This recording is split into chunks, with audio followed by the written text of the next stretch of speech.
Sir, you're charged with especially aggravated kidnapping. You're also charged with aggravated assault.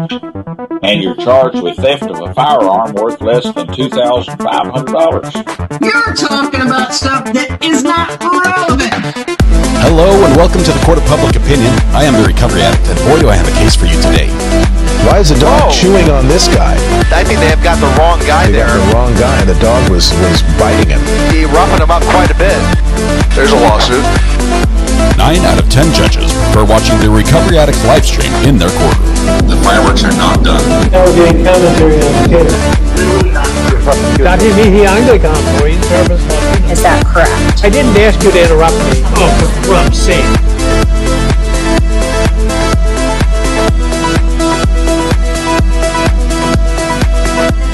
Good morning. Welcome to the Court of Public Opinion. I am the Recovery Addict. It is absolutely wonderful to have you here because he's the guy. Thank you, Ann. Oh, let's see. I need to get this screen updated here. Where are we at?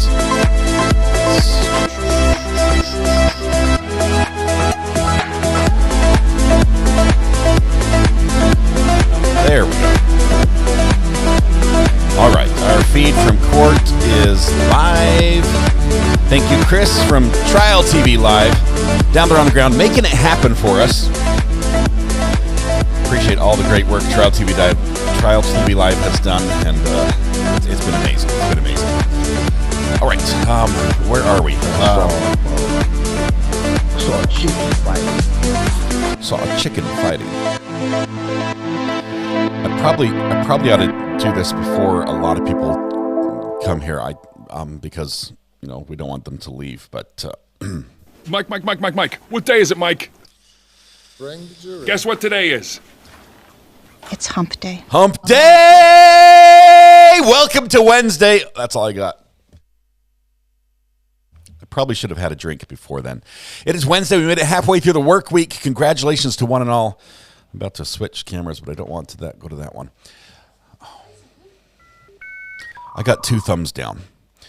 One son up for adoption. You can guess which one. That's the thumbs down son. But I'm not a camel. he likes loud volume and long hump day yells. It is hump day. We made it halfway through the work week. Thank you very much. We're going to start the day off as before court begins. We've got about 9 minutes before they're scheduled to start by singing to just a few people. Happy birthday. And by us singing, I mean all of us sing. Yes, that means you. Yes, you.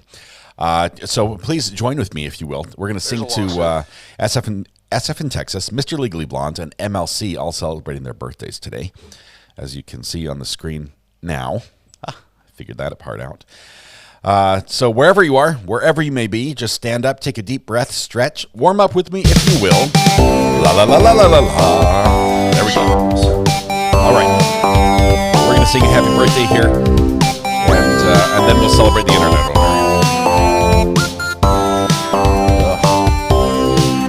Happy birthday to you. Happy birthday to you. Happy birthday, SF in Texas, Mr. Legally Blonde and MLC. Happy birthday to you. SF in Texas, Mr. Legally Blonde and MLC, congratulations. Today's your special day. Yes, today's the day we celebrate you arriving. Possibly a long time ago, but it's okay. It's still worth a celebration. As a matter of fact, the longer it's been, the more it's worth celebrating. So I realize there are a million places you could be and a million people you could be with, but you've chosen to be here today with us. Thank you very much. The dancers, as you can see, are for you. Congratulations. Happy birthday. Help yourself to free pancakes at Denny's, Waffle House, IHOP, Village Inn. I need some more breakfast joints. But all the places that do free pancakes on your birthday, go there. I would go to 2, go to 3. It's your birthday. Calories don't count today. So happy birthday. Thank you very much to everyone who's celebrating. Hopefully we can make your day just a little bit more specialer. Not their birthday, but we have to say, Lonnie, it's somebody's birthday today. And they're getting presents, but you're getting punished. We're punishing you because you were first in chat. First in chat with the over-eagerness you've displayed to be on the internet. We think that you clearly deserve to own the internet today. And so we're giving you the internet right now, and you are responsible for everything IP-related worldwide. Just keep it running for all the rest of us, especially the birthday people, and we'll all be happy. You feel free to download a certificate, a rap sheet, a certificate of achievement, whatever you might want to call it, from our YouTube page on the shopping page for a low fine of just 50 cents. You can download a digital copy of your internet ownership certificate, pre-signed by myself and my boss, Mrs. R.A., suitable for framing or hanging up on the wall, or use it as a cover sheet on your CD. So there we go. Big drum finish on the air drum solo. Here we go. Did it with my eyes closed. I'm that good on the air drums. You should see me on the air guitar. I'm equally good. All right. Thank you. Welcome one and all. We're about to start court in Orange County, California, in Orlando. And Sarah Boone will be back in front of the judge. She testified yesterday. And if you missed yesterday, you have to rewatch it. And I went back and watched part of this again. And I have to admit that this is one of those rare cases, and I cannot believe I am saying it, but this is one of those rare cases where the defendant kick back, taking it easy, testifying in court made it better for them. It was a win. She won that exchange. And that is mind-blowing for me in this situation. It has turned my world upside down. We followed the Sarah Boone case for years, and I never in my life would have dreamed that would have been the result. And she did it. And maybe it's because she knew things that just other people didn't know, and she shared those, or those were able to be shared on the stand, specifically the details of the abuse, at least the receiving end that she had. Now, we didn't get all the details because there are two sides to all those stories, and we might get the other side, which will change probably our perspective a little bit. But as it stands right now, she won that exchange. And now the burden is back on the state to prove that it was not self-defense. Debbie Wilson says, I watched Dr. G's analysis this morning. Very interesting. I watched it last night into this morning. Does that count? Yes, I sent him a text and said, hey, Dr. G, you've got to see this one. And I gave him a link to our Top Mark feed so that he could get a clean feed without any ads or whatever else on it. And or my voice, just so we could get just the audio. And he put together that clip, did a great job. Great analysis. And I have to admit, I didn't watch the ending. I didn't watch the summation. But throughout, there are lots of times he pointed out rapid blink rates, the pursing of the lips, the corners going back and forth, the stepping back, the distancing. Lots of behaviors that are typically associated with, dare I say it, lying. So very interesting take. Love Dr. G, good friend of the program. I think we're going to try to do something together here very soon again. It's been a while since we've had him on. He and his wife are amazing. Love them, and he does a great job on YouTube as well. So, she admitted that he couldn't get out of the suitcase. Oh, she demonstrated that he couldn't get out of the suitcase. She couldn't open it. She needed her lawyer to help. Lawyer stepped in trying to save her. It was a disaster when she was down in the well with a suitcase. That was terrible, absolutely terrible. It got to the point where she had to say it was easier before or something like that. It wasn't this hard. It wasn't this hard to unzip before. And they're pointing out that the way the safety pin is attached might have been different. No. All right. The lawyer told her story very much so throughout all of it. All right, let's see if we can get some audio working here. We are on, let's see. Oh, that's the wrong picture. Let's get that one up.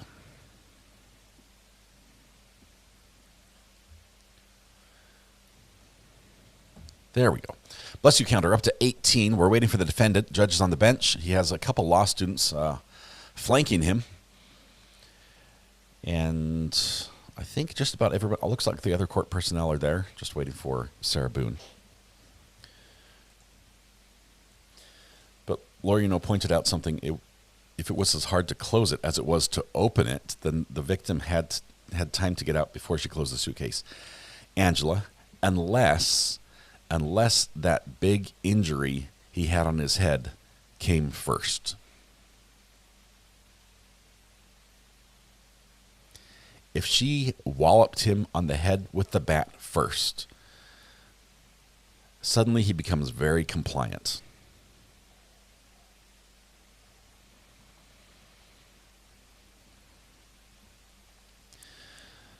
All right. Let's see.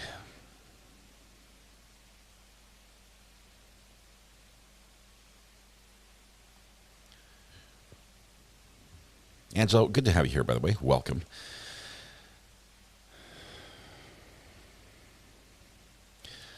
What was the result of the diazepam?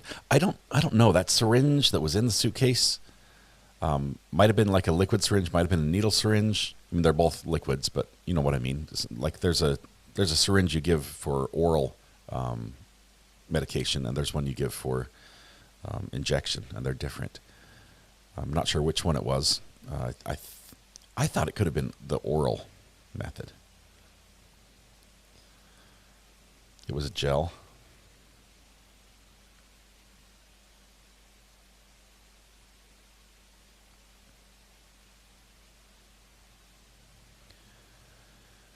Sarah is back. Is that a fuchsia? I didn't see. Is that a fuchsia shirt? The judge will tell us. He's really good with describing her attire. Although fashion blogger, he is not.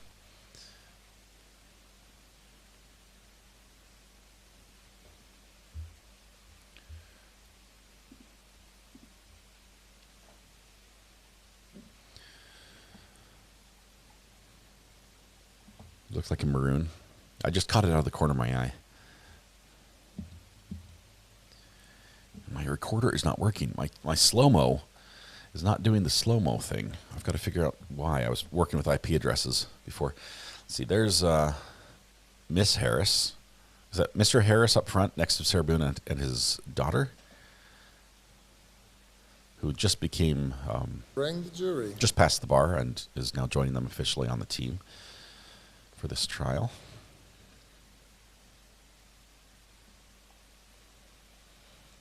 I'm going to go with the burgundy.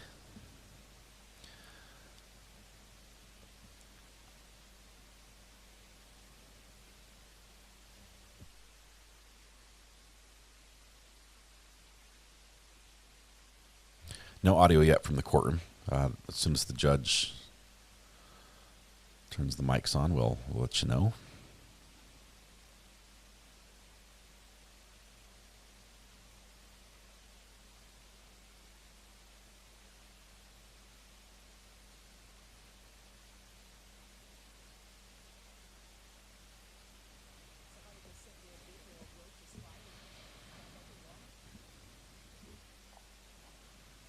In hindsight, picking apart some of Sarah's testimony yesterday, how George always was threatening the dogs or mistreating the dogs.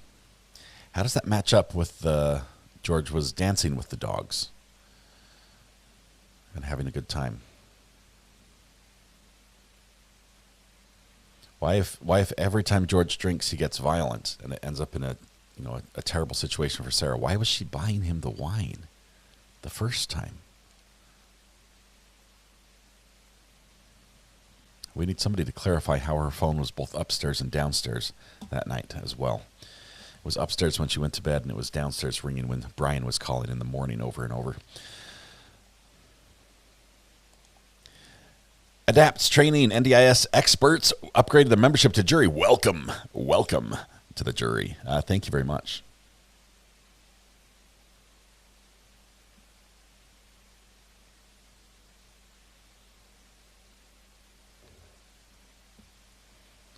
I was reading your logo really quickly. It looks awesome. It looks like a coin. You should have, if you don't, you should have a coin with that on it. It's a very good design. It looks like a coin design. Thank you for being a member of the jury as well. Appreciate the support. Game of Thrones actress is here. I don't know her name. I wish I could remember it.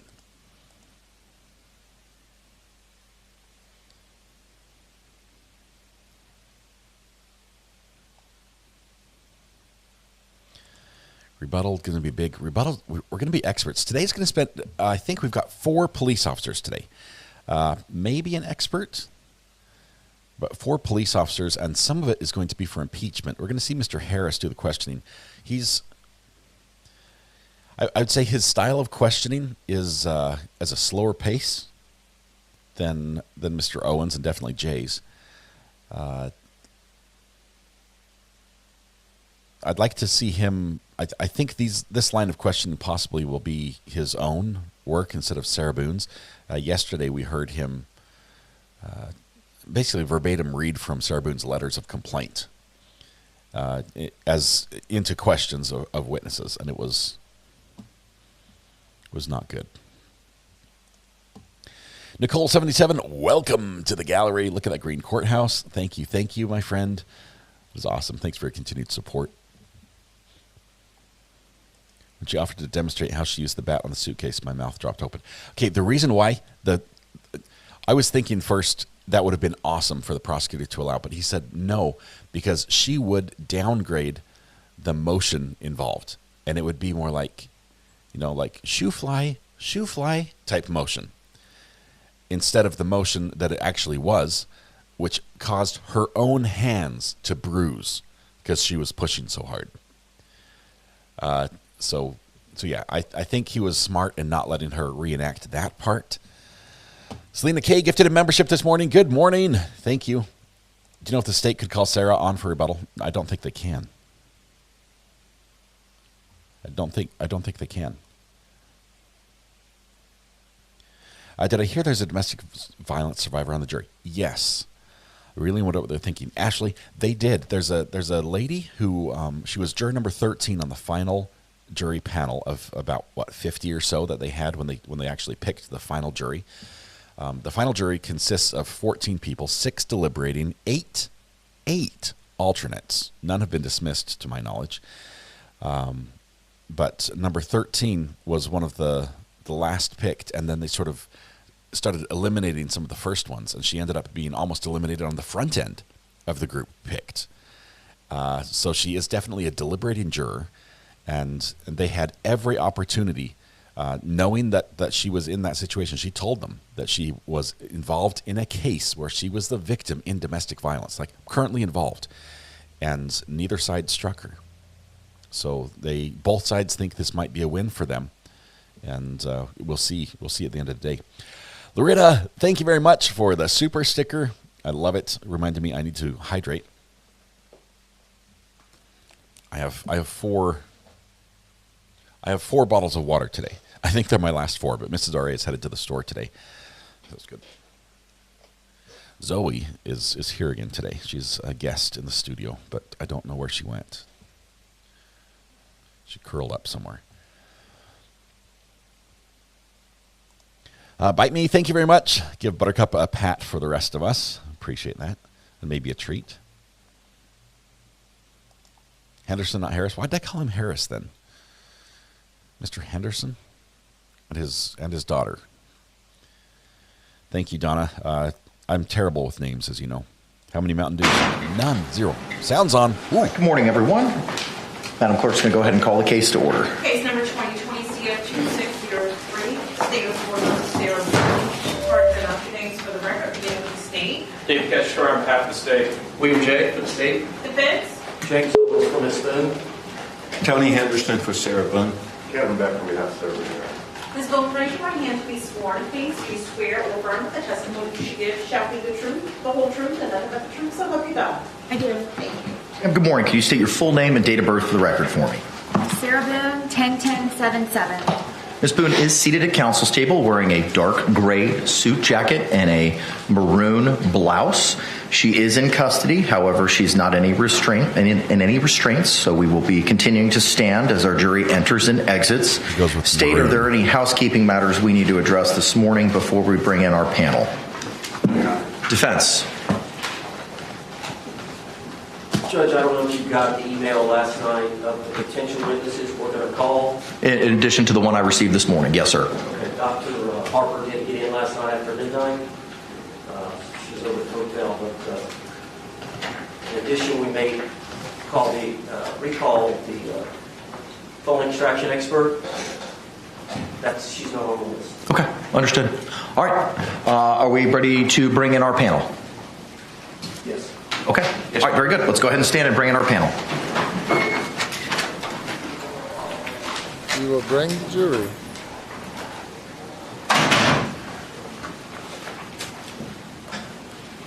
We've got a couple people who share Sarah Boone's birthday here.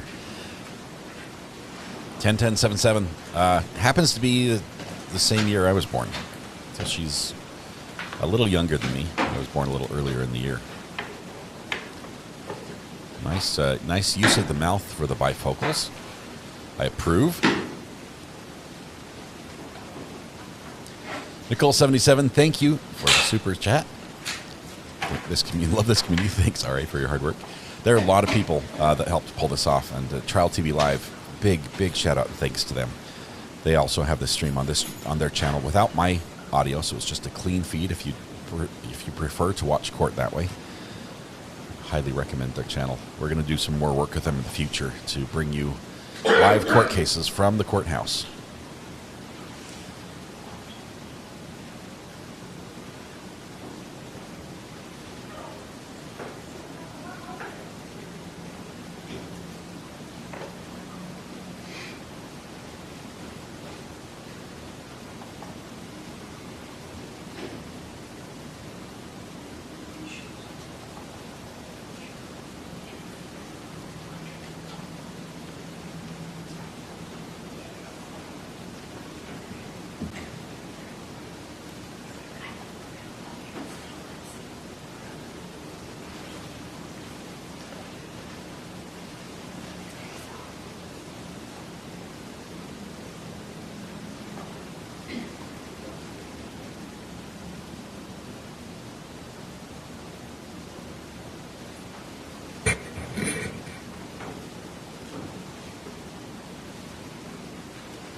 Jury's entering.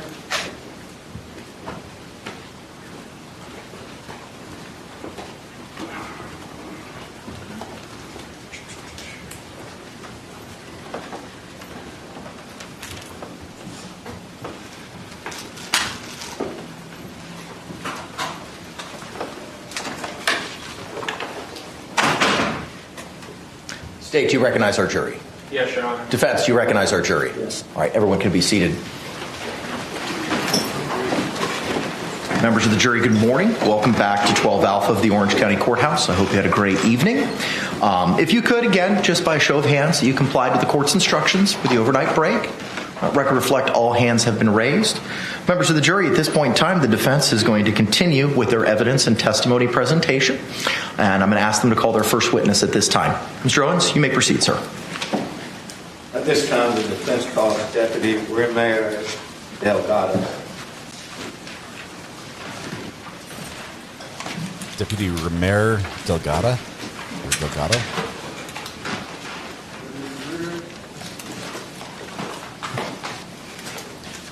She does look like Danny on Direct. Sinbad. I'm not going to remember that, but that's too many names that I'm not familiar with. But I know Danny. I met Danny when we were out in Utah for the Corey Richards case.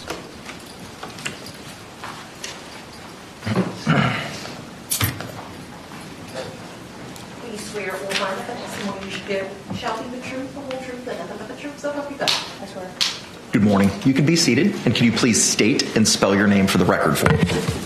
Yes, sir. My name is Jessica, first name Jessica, Jessica. First last name is Ramirez, Ramirez. Second last name is Delgado, Delgado. Thank you, ma'am. You may inquire, sir. Good morning, ma'am. Good morning, sir. Ma'am, how are you employed? I am a reserve deputy with the Orange County Sheriff's Office. And how long have you been employed with the sheriff's department? 7 years. Back on July the 25th of 2018, how were you employed at that time? I was a full-time deputy sheriff for the agency. On that date, ma'am, did you have the occasion, due to your duties, to report or to go to 4748 France Lane, apartment number 3? Yes, sir. Do you recall what you were going there for, the purpose? Yes, sir. I was a backup deputy for a call involving a male kicking a female in the face. So it came out as a domestic call. Okay.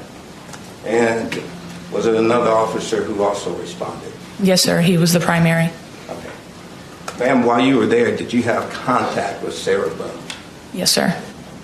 While having contact with Miss Boone, were you able to observe any injuries? Yes, sir. On her person? Yes, sir. She had swelling and bruising in her right eye. And ma'am, were you able to make contact with Mr. George Torres? Yes, sir. Were you able to notice any injuries on his person? Yes, sir. He had red markings and some abrasions around his neck. Ma'am, at a certain point in time, did you place Miss Boone under arrest? Yes, sir. I detained her and placed her in my vehicle. Ma'am, at that time, do you recall or remember Miss Boone asking you, "Why am I in trouble?" Yes, sir. And without saying what you said, but did you respond to her? Yes, sir. After that, ma'am, do you remember Miss Boone asking you, "Why?" "Because I fucking fought back"? Yes, sir.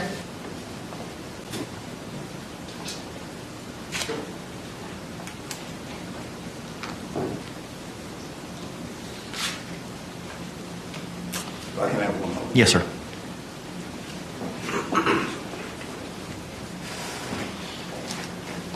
No further questions. Thank you. Any cross-examination? During the course of your investigation, you or the other responding deputies spoke to Mr. Torres as well? Yes, sir. After concluding all of your investigation, which involved talking to both Mr. Torres and to Ms. Boone and making your observations of the two of them, did you all make final decisions about how to handle your investigation? The other deputy, which at the time was Deputy Zito, was the one that made that determination. Okay. But that was collectively what you all looked at was statements from Ms. Boone and Mr. Torres, correct? Yes, sir. And your physical observations of both persons? Yes. And then whatever else you may have observed on scene? Yes, sir. And do you take into account people's demeanor when they are giving you statements, when assessing their credibility? Yes, sir. No other questions? Any redirect examination? No, Your Honor. Can this witness be released? Yes, Your Honor. Yes. All right, thank you. Thank you.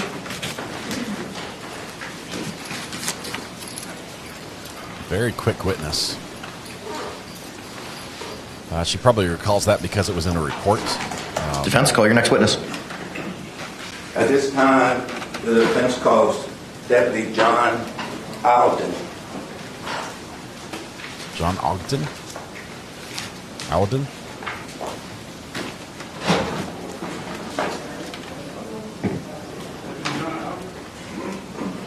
All that does is corroborate with the testimony that Sarah Boone gave in the incident and how it occurred and what she said and how she was arrested and what she told the deputy when she was arrested. Basically makes her say that part of the story was truthful. Do you swear or affirm that the testimony you should give shall be the truth, the whole truth, and nothing but the truth, so help you God? I do. Sir, good morning. Can you state and spell your name for the record? John Alden. John Alden. All right, thank you, sir. You may be seated. Mr. Henderson, you may inquire. Good morning, sir. Morning. Sir, how are you employed? How are you employed? I'm employed with the Orange County Sheriff's Office as a corporal. Back on August the 28th of 2019, how were you employed? I was a deputy in the Uniform Patrol Division in Sector 2. As a part of your job duties that day, did you have the occasion to respond to 4748 France Lane, number 3? Yes. What was the purpose? There ended up being a battery call. And, sir, Were you the lead officer on this case? Yes. Were there any other backup officers there with you? I believe so. Sir, on that date, August the 28th of 2019, did you come in contact with Sarah Boone? Yes. Sir, on that date, did you observe any injuries on Sarah Boone? I observed redness on the left side of her neck and what to be an old injury to her right eye. Old? Sir, on August 28th of 2019, did you come in contact with George Torres? Yes.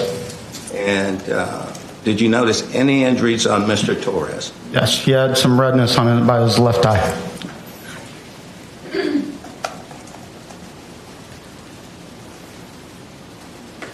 Sir, on that day, was Mr. Torres placed under arrest? Yes. Thank you. I have no further questions. Any cross-examination? Yes. Is it fair to say that Mr. Torres had quite a few marks on him? From my report, I remember marking the by redness by his left eye. And did you have your body-worn camera activated when you responded to this call? I believe so. And so that would be the best evidence of both video and audio as to what occurred while you were on scene. It would, especially since this happened 4 years or 5 years ago now. And did Mr. Torres refuse to say what happened that day? He did.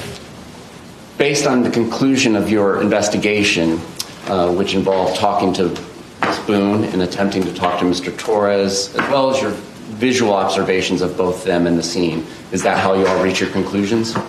Yes. No other questions? Any redirect? No, Your Honor. Can this witness be released? Yes, Your Honor. Mr. J? Yes, sir. Thank you, sir. The state lets him go. They might have to. I thought they would have to call him back to bring the body camera footage in to authenticate it. But 2 of the 4 officers Defense, down. you can call your next witness. Detective?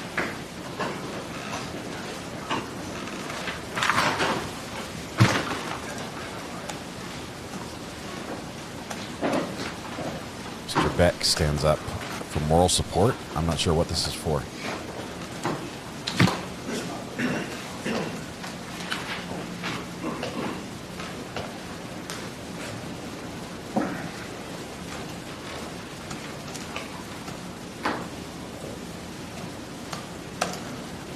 Jay's over there twiddling his thumbs. Judge, may we approach him? Yes. Why the delay? We knew that we had 4 officers today. I know that that at some point we're going to have some for impeachment purposes. I don't know if we're going to impeach that officer, like if it's the detective, or if we're going to impeach someone else through another officer's testimony, which might be improper impeachment.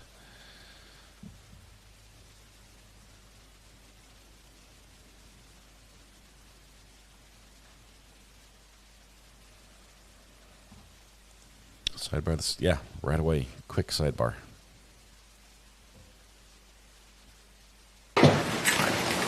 Defense, you can call your next witness.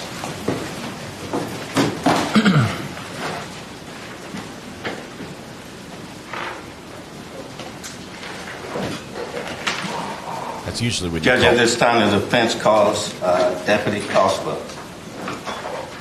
Or detective, excuse me. Okay, she's back.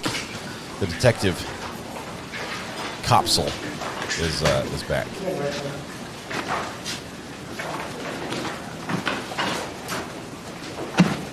This is the impeachment. This could get spicy. I know Detective Koepsell has the potential, because we saw in a pretrial hearing, she got a little bit.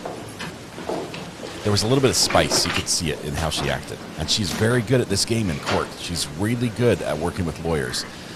I don't know if this particular attorney is the best one to question her. He's not the gotcha type.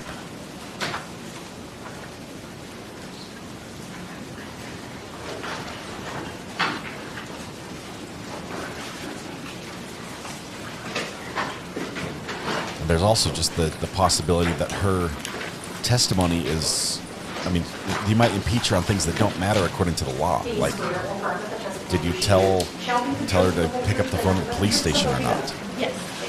Good morning again. Could you state your full name and date of birth for the record? Or, I'm sorry, full name and spell it for us.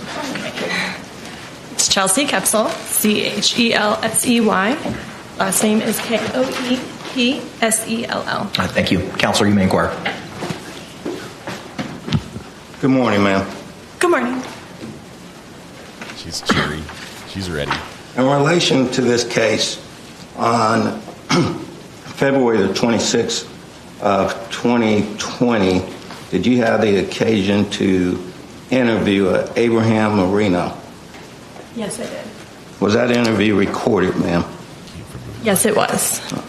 You remember as part of that interview that Mr. Marino tell you that he had contact with Sarah Boone on February the 24th of 2020? Are you asking the night of the incident when police were called out? Yes, the next morning. The day that we were called. That you were called out. Okay. The 24th. So yes, he did have contact with her, but it wasn't in the morning. It was while we were there. While you were there? Yes. Okay. What time did you get there? That's probably what's going on. I got there around 14:20 hours, which would be 2:20 in the afternoon. Okay. So the afternoon on the 24th? No, it was later. I recall, I believe I was doing paperwork in my vehicle, so it would have been at some point during the investigation, but it wasn't, I didn't notice him until, I'm not sure if I noticed him until before or after Sarah was interviewed. All right, but to his interview part, the interview, did he tell you in the interview that he had contact with Miss Boone on that day? Yes, he did. Did he tell you at that time that Miss Boone had made a statement to him? Yes, he did. Do you remember what that statement was? I don't wish to quote what he stated. So you don't get to choose. I don't know the exact verbiage, but he basically replayed what, I'm not sure if he replayed what exactly occurred that day, but I do know he mentioned something about, she mentioned being dragged down the stairs a couple days prior.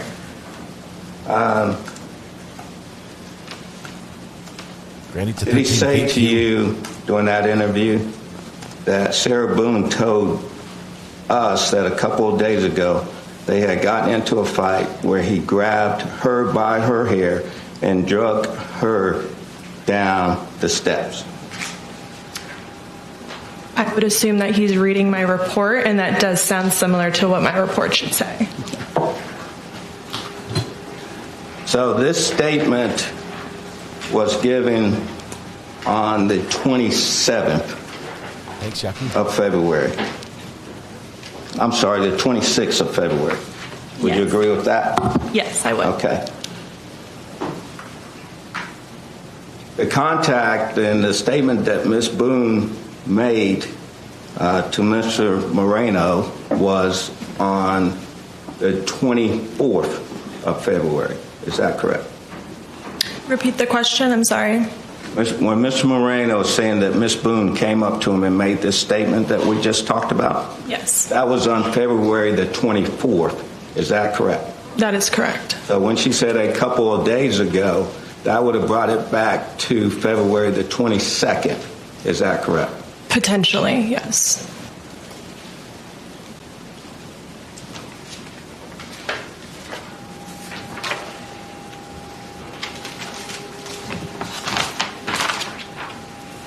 Ma'am, during that interview with you, did Mr. Moreno ever indicate to you that when he had contact with Ms. Boone on the 24th, that Sarah Boone told him what happened was an accident Did he say that Sarah Boone stated that she was teaching him a lesson and things got out of hand and that she fell asleep? I don't recall the entirety of that being accurate. How does that help Sarah? Yeah, I don't recall the entirety of what he just said being accurate. Do you remember him saying that at all? He did say that she had, I believe he said on the recording, passed out. So that's why, like, part of the statements might be accurate, but... Okay. Ma'am, would it refresh your memory if you were to see the recorded statement? His recorded statement? Yes. Transcription? Yes. Sure, yeah, great. May I approach the witness? You may. All right. For the first time, they've been able to refresh her recollection. Okay. When you are ready, just let me know. Okay. I don't recall all the statements that you asked, or the way you asked it, but... Would it help if I repeat it? Sure, yeah. Okay. You asked, like, you said multiple statements, so Yes, ma'am. this was a, like, 11-minute interview. All right. The statement would be that Sarah Boone stated to Mr. Marino that she was teaching him a lesson and things got out of hand and that she fell asleep. And I'm wanting to know... Did you say... Okay, I thought I heard you say passed out the first time. I'm not sure if you said passed out or fell asleep. Fell asleep. Fell asleep, okay. And what I'm asking is there any indication that he told you that statement on the date of that interview on the 26th? There's a lot of sass in her response.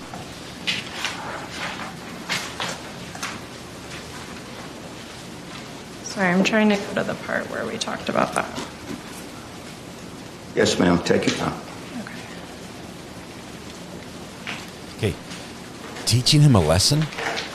Is that not revenge? Self-defense is legal. Revenge is not.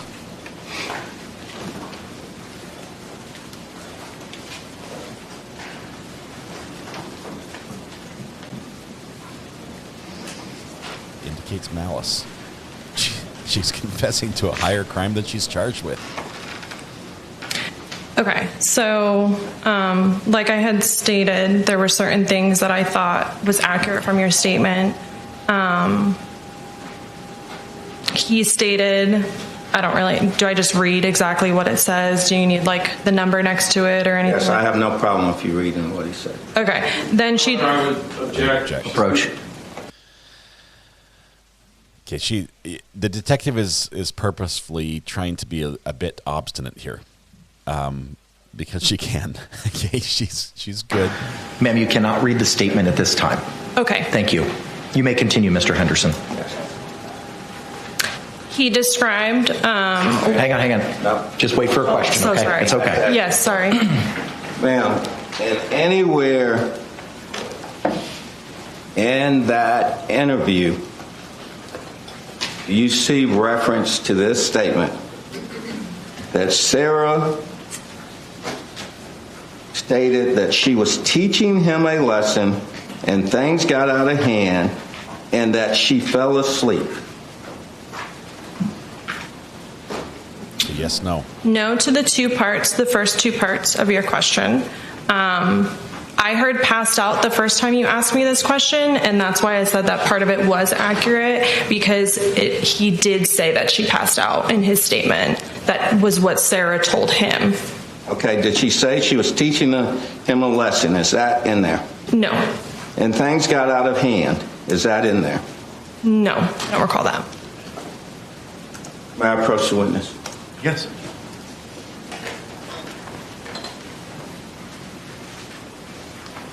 Now do we get the video? And again, ma'am, this interview was on February the 26th of 2020. Is that correct? Yes, it was. Thank you. I have no further questions.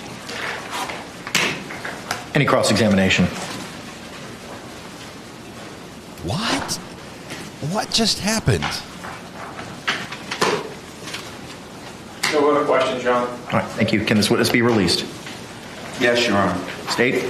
Yes, Your Honor. All right, thank you.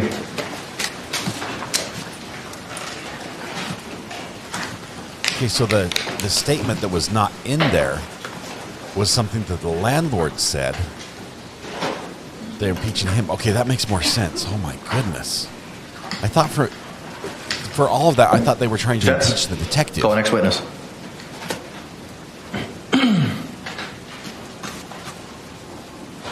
I believe Dr. Brannon is here now, Judge. All right.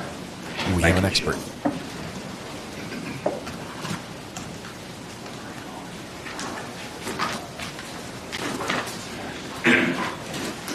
So the neighbor testifies that she was teaching him a lesson.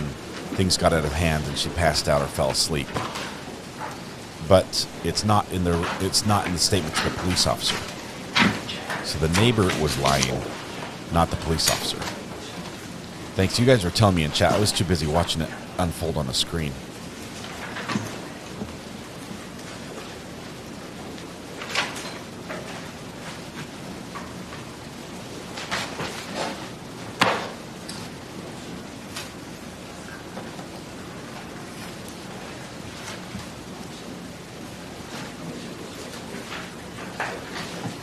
Judge, may we approach? Yes, sir. All right. Approach one more time. We're making this a theme here. A lot of sidebars. So I'm sorry for confusing you guys there.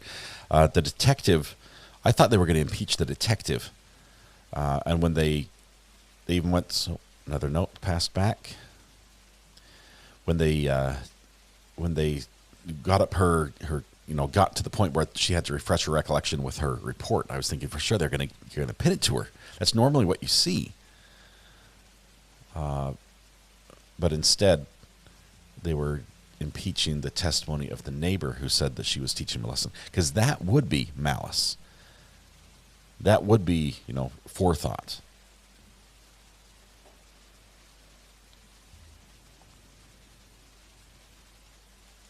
It seems like a year ago, right?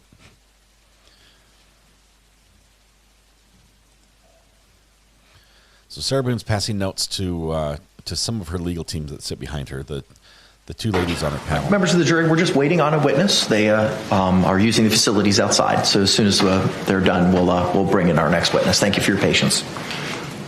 They're in the porta potty out on the lawn. I'll give them a minute. We can see them from the window. They're still in there. Why would he say using the facilities outside?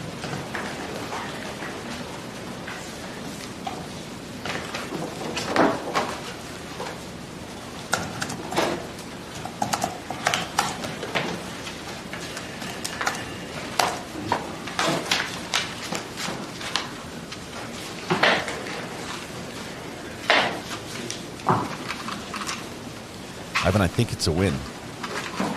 I think it's a win because she got to that, the battered spouse defense. She got to the self-defense point. It puts the burden back on the state.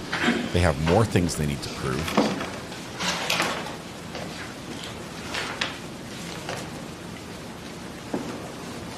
And the pictures that she showed, I mean, just because of some pictures, those are pictures of domestic abuse. That's very clear. And so that supports her story. There's still wild parts in there that are just crazy that I think we're just nuts that she's even sticking with that story. But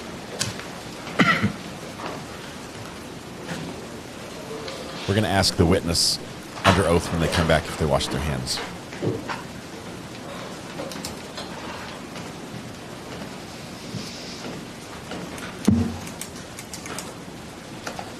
Marlene Marshall, welcome to the jury. Thank you so much for your support.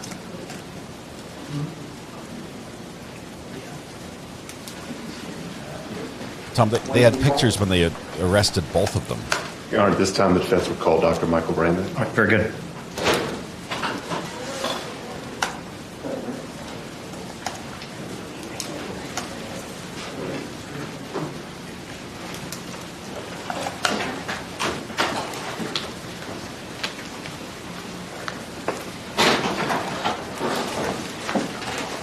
Please swear or affirm that the testimony you should give shall be the truth, truth, the whole truth, and nothing but the truth, so help you God. I do. Doctor, good morning. Could you state and spell your name for the record for us? Michael Brannon, Brannon. All right, thank you. Counselor, you may inquire. Thank you. Dr. Brannon, good morning. Good morning. Ms. Fry, having just traveled from Miami to Orlando. Yes. Not correct? Okay. It was a good drive. Okay. Would you please describe for the jury your background, training, and experience, both in forensic psychology as well as battered women syndrome? Sure. So I'm a psychologist licensed in the state of Florida. I have a bachelor's degree in psychology. That's from a university called Nova University. I also have a master's degree in psychology. I received that in 1980, also in psychology. And I received my doctoral degree in psychology after a year internship where I worked with severely mentally ill individuals in Hialeah, Florida. In 1988, I finished my degree requirements for my doctorate in psychology. And in 1990, I was licensed as a psychologist. I've been operating as a psychologist since then, since 1990. Originally, I started off doing the work that most people kind of think about when they think about psychologists, doing therapy, counseling with people, helping them through with their problems, things like that. In 1994, I began on a career almost quite accidentally as a forensic psychologist when I testified in my first case in front of a jury. And from that time on, I've been doing mostly forensic psychology. My practice very quickly changed from that time on.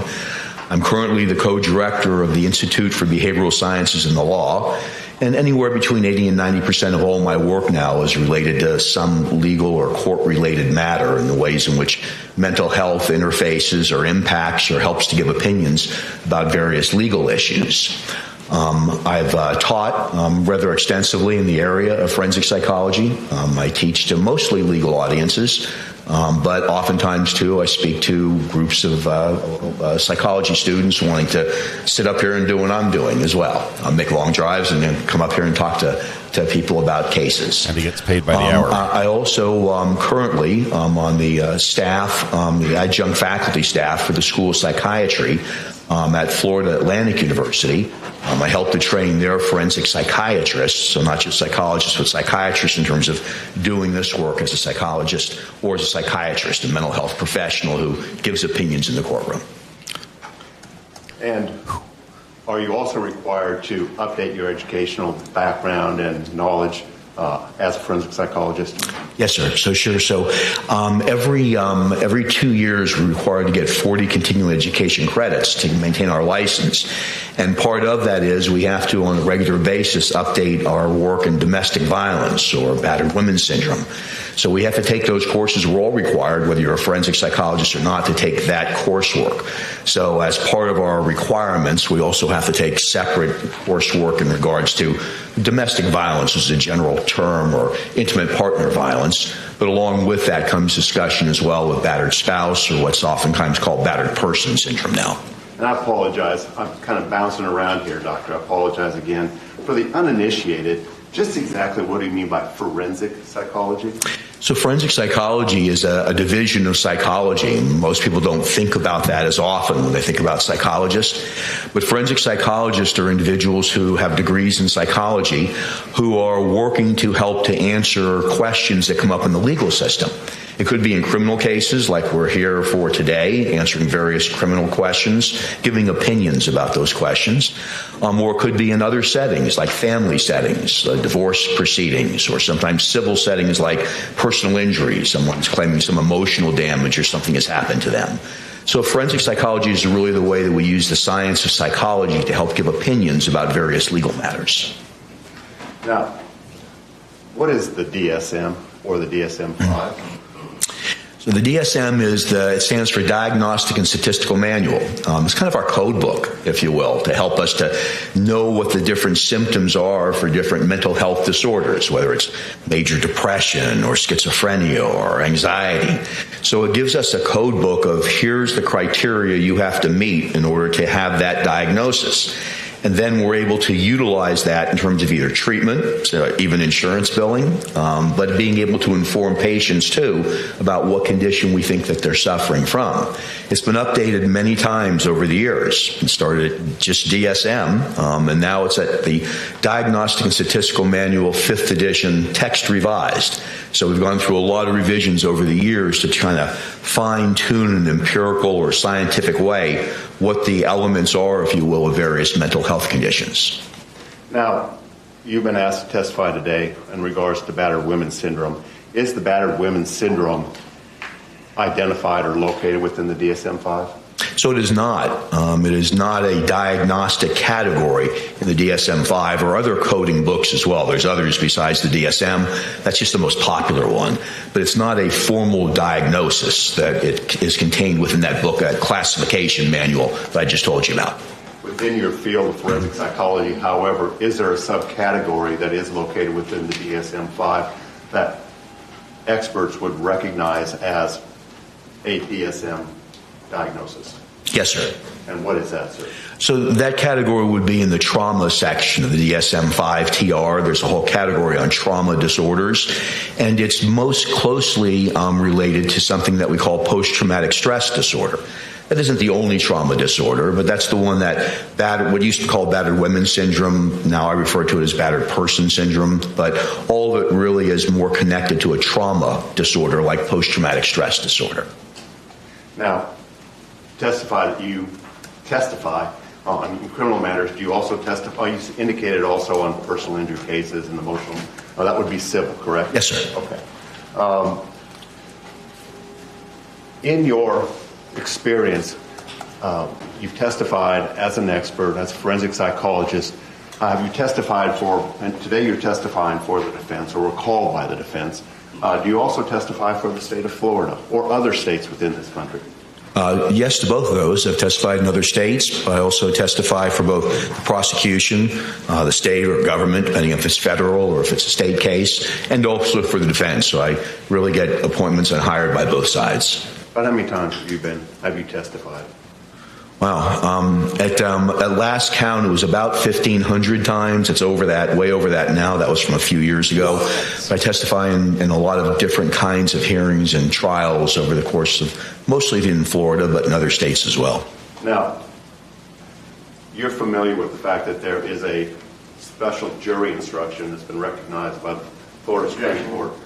Approach. Whoa.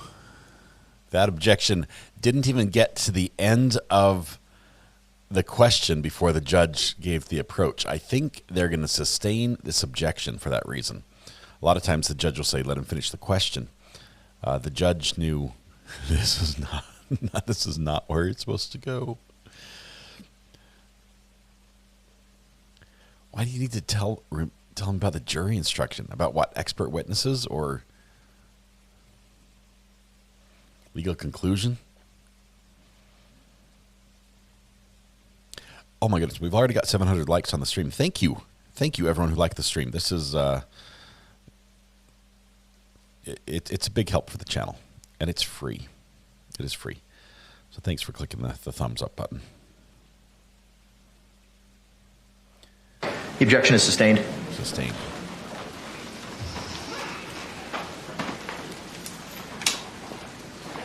I apologize. Doctor, you testified as to battered women's syndrome, battered person syndrome. Are there other synonyms or similar names for what you're describing, in particular battered spouse syndrome? Well, we talk about it in terms of trauma disorders like post-traumatic stress disorder, but the way when it's applied to the legal system, it's called battered wife, or that was the original terminology for it, battered wife syndrome or battered person syndrome.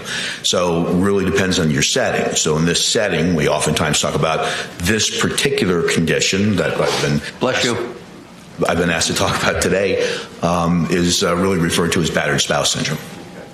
And have you been asked to give your opinion as a legal expert and on battered spouse syndrome? Yes, sir. How frequently have you been asked to do that? I've been involved in about 100 cases of just that alone. I've been involved in some sort of testimony about 50 times. And you indicated that you testified for the state, you testified for the defense, you testified in state cases, federal cases. Could you break down on a percentage basis the number of times you testified for the state versus testifying for the defense? It's really close in terms of the last time we looked at it, it was about 50-50. On most cases, like for instance, if there's a case that involves potentially battered spouse or battered wife syndrome, I'm usually called by the defense first because they raise the issue. If you're called by the prosecution, whether it be federal or state, what oftentimes happens is it's in response to a defense expert that's been called. So do I agree or disagree with that other expert? So I'm usually, the call usually comes first from the defense, but in terms of who I'm hired by, it's pretty even. It's about 50-50. Now, this time, Your Honor, I'll proffer the witness as an expert in the field of forensic psychology. Yes, approach. Oh, they're going to fight. They're going to fight his expert designation. Today is National Paralegal Day. I remember this day last year. It was National Paralegal Day. For all those in the law. Objection is sustained. Wait. What?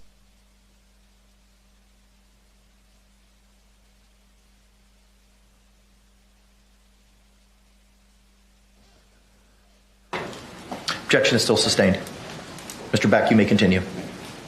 You have to set a more of a go through more expertise. Is he published? Is he peer reviewed? Is he certified? Has battered spouse syndrome been accepted, to your knowledge, in the Florida court system? Yes, sir. Objection, legal conclusion. Sustained. Can you describe the classic system or systemology wherein an individual might necessarily suffer and then exhibit symptoms of battered women syndrome? Yes. So battered spouse syndrome is usually a woman's response. Doesn't have to be, but that's a classic historical research went into how women respond in situations in which there's intimate partner violence, when they've been the victim of violence. Now we know, of course, in other kinds of relationships, men can be a victim of it as well, or whether it's a heterosexual or homosexual relationship, that both men and women can be victims. But we still know the majority of those individuals that are diagnosed with that condition or given that condition, classified with that condition, are women. Bless you. We do know that it's a reaction, a strategy that's developed by the person who's being abused to someone who's abusing them in an intimate partner situation. And essentially what they're doing is they've made a determination that they can't effectively escape from the abuse. They can't just leave for some reason. They feel in danger or they've been threatened if they leave that something bad will happen to them.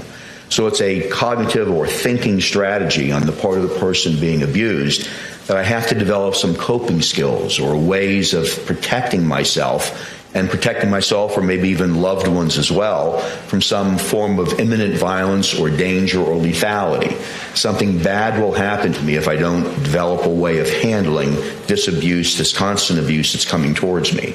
So the battered wife syndrome is really a way of thinking. It's a psychological change that happens with a victim in terms of the way they cope and strategize to stay safe for themselves and other loved ones as well, oftentimes. I'm going to ask a really silly question, if I may, Doctor. I don't know if you've noticed a bruise across the bridge of my nose this morning. I did see that when I come in. Yes, sir. Okay. This weekend... Hypothetically, if an individual was digging around in the garbage, the lid fell down and cut his nose, the bridge of his nose wide open, would you as a forensic psychologist anticipate, or a psychologist in general, anticipate that there might be a physical or a psychological reaction or response to that degree of trauma? Digging around in the garbage? So I don't know if it would be trauma or not. It could be, depending on the degree of the injury and the pain and things like that.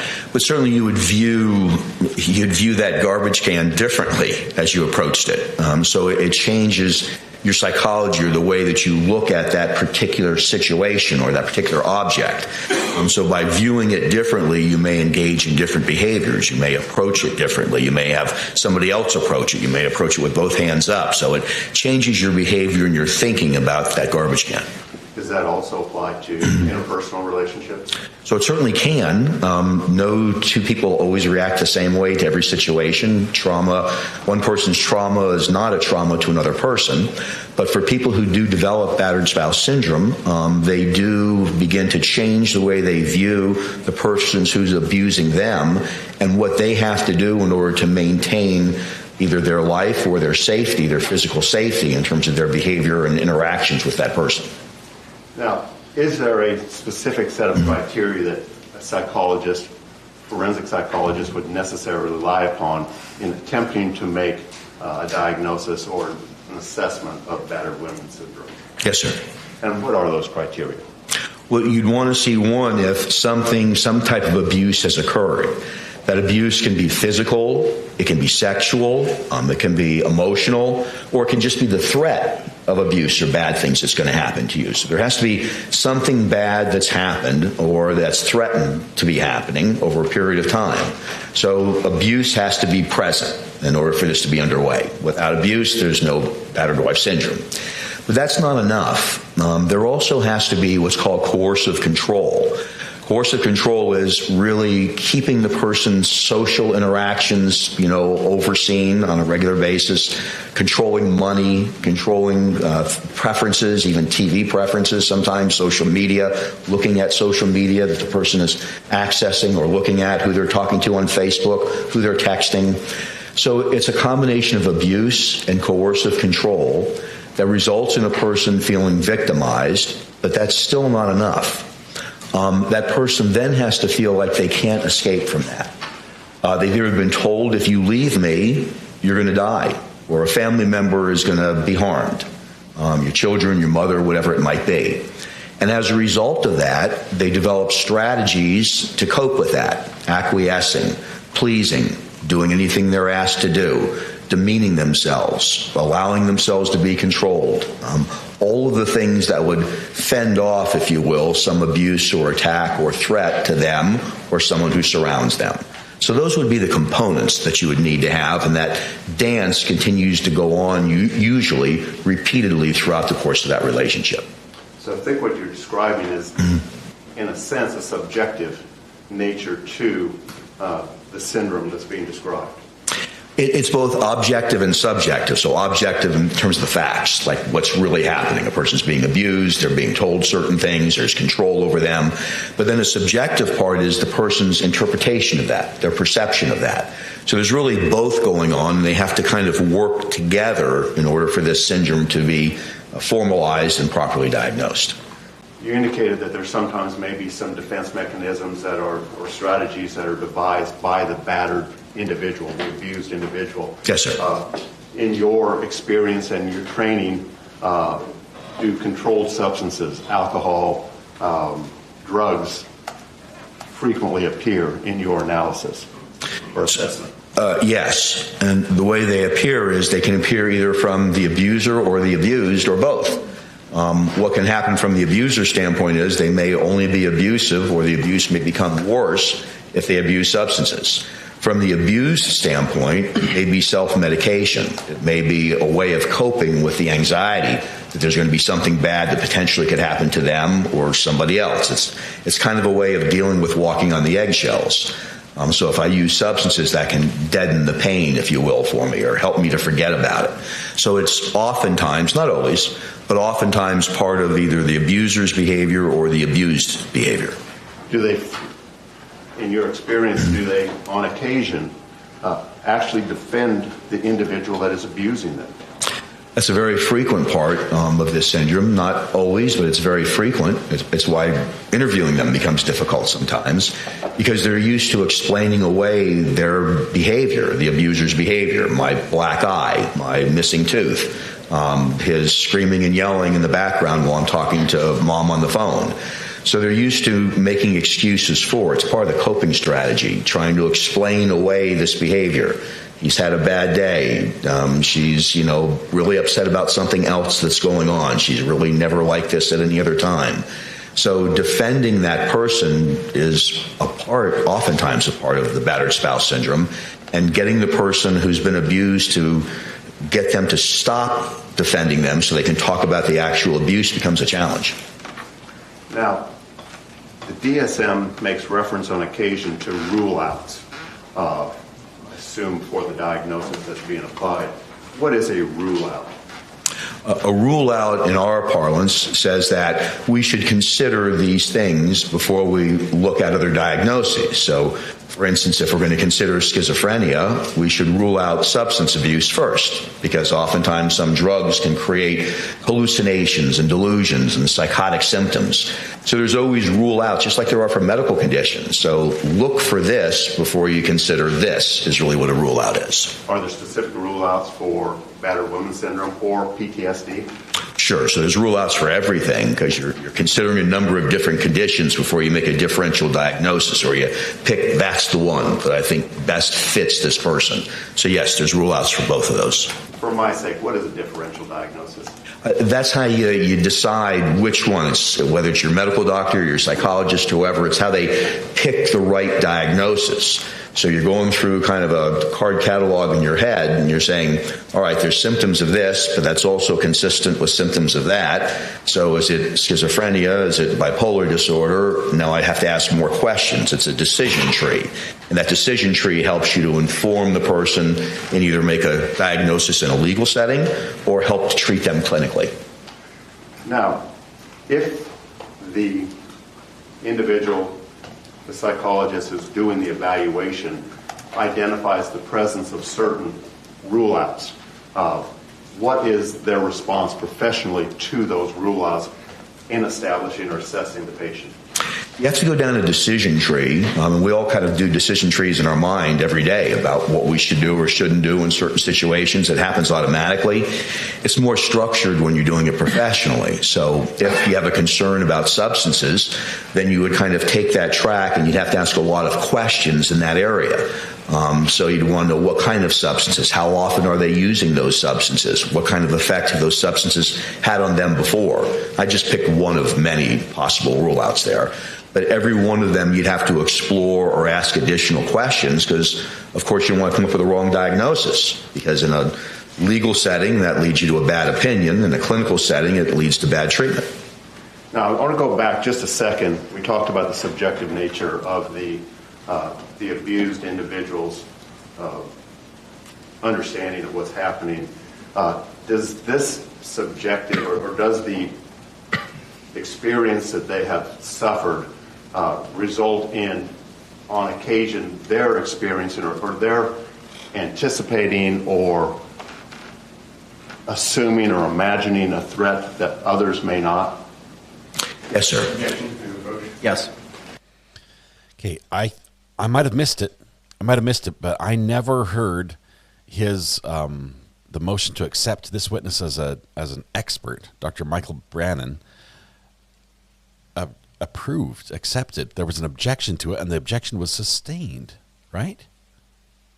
Wasn't it sustained? Or was it overruled? I heard sustained. Yet here he is, it's acting like an expert. He's responding like an expert. He's pontificating.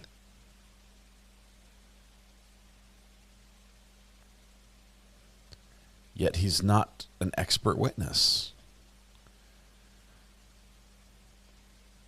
Usually an expert witness is almost useless without that designation as an expert. If they can't achieve that, and mostly it's not achieved because there's somebody it's just a stretch. It's outside of their wheelhouse. Most experts get approved. They've got years of experience. They've written papers. They've been published. They've taught. They've got degrees in the field. They've practiced in the field. Objection is sustained. They teach and testify.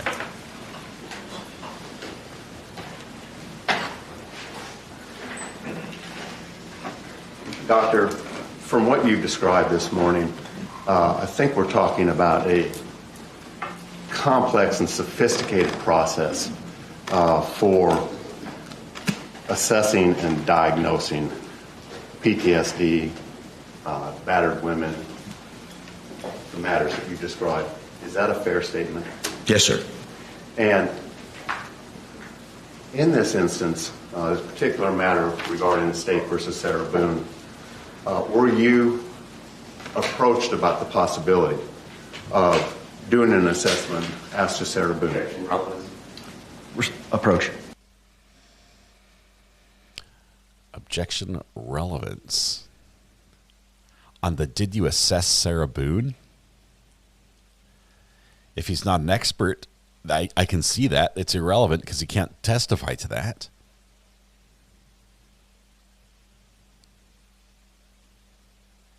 This might be a very expensive explanation of a DSM that the defense is paid for, and by extension, the Florida taxpayers are paying for.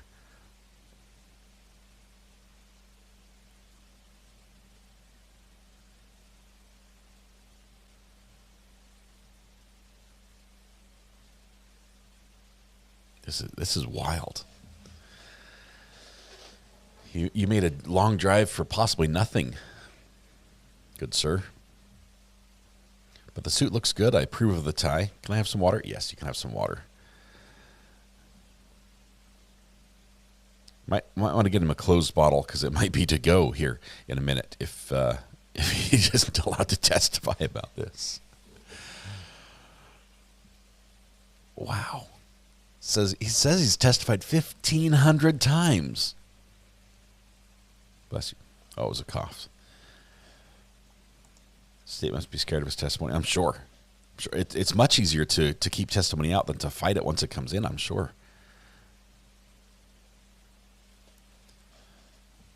He ordered a mimosa.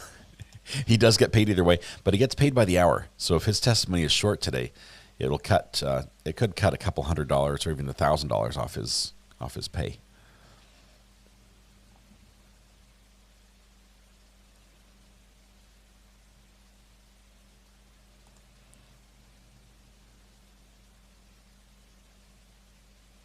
I'm wondering why.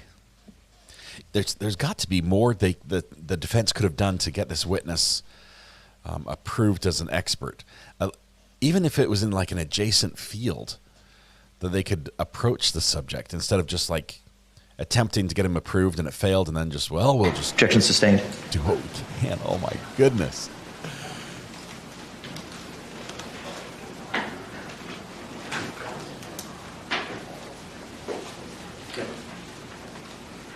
I don't see the injury on Mr. Beck.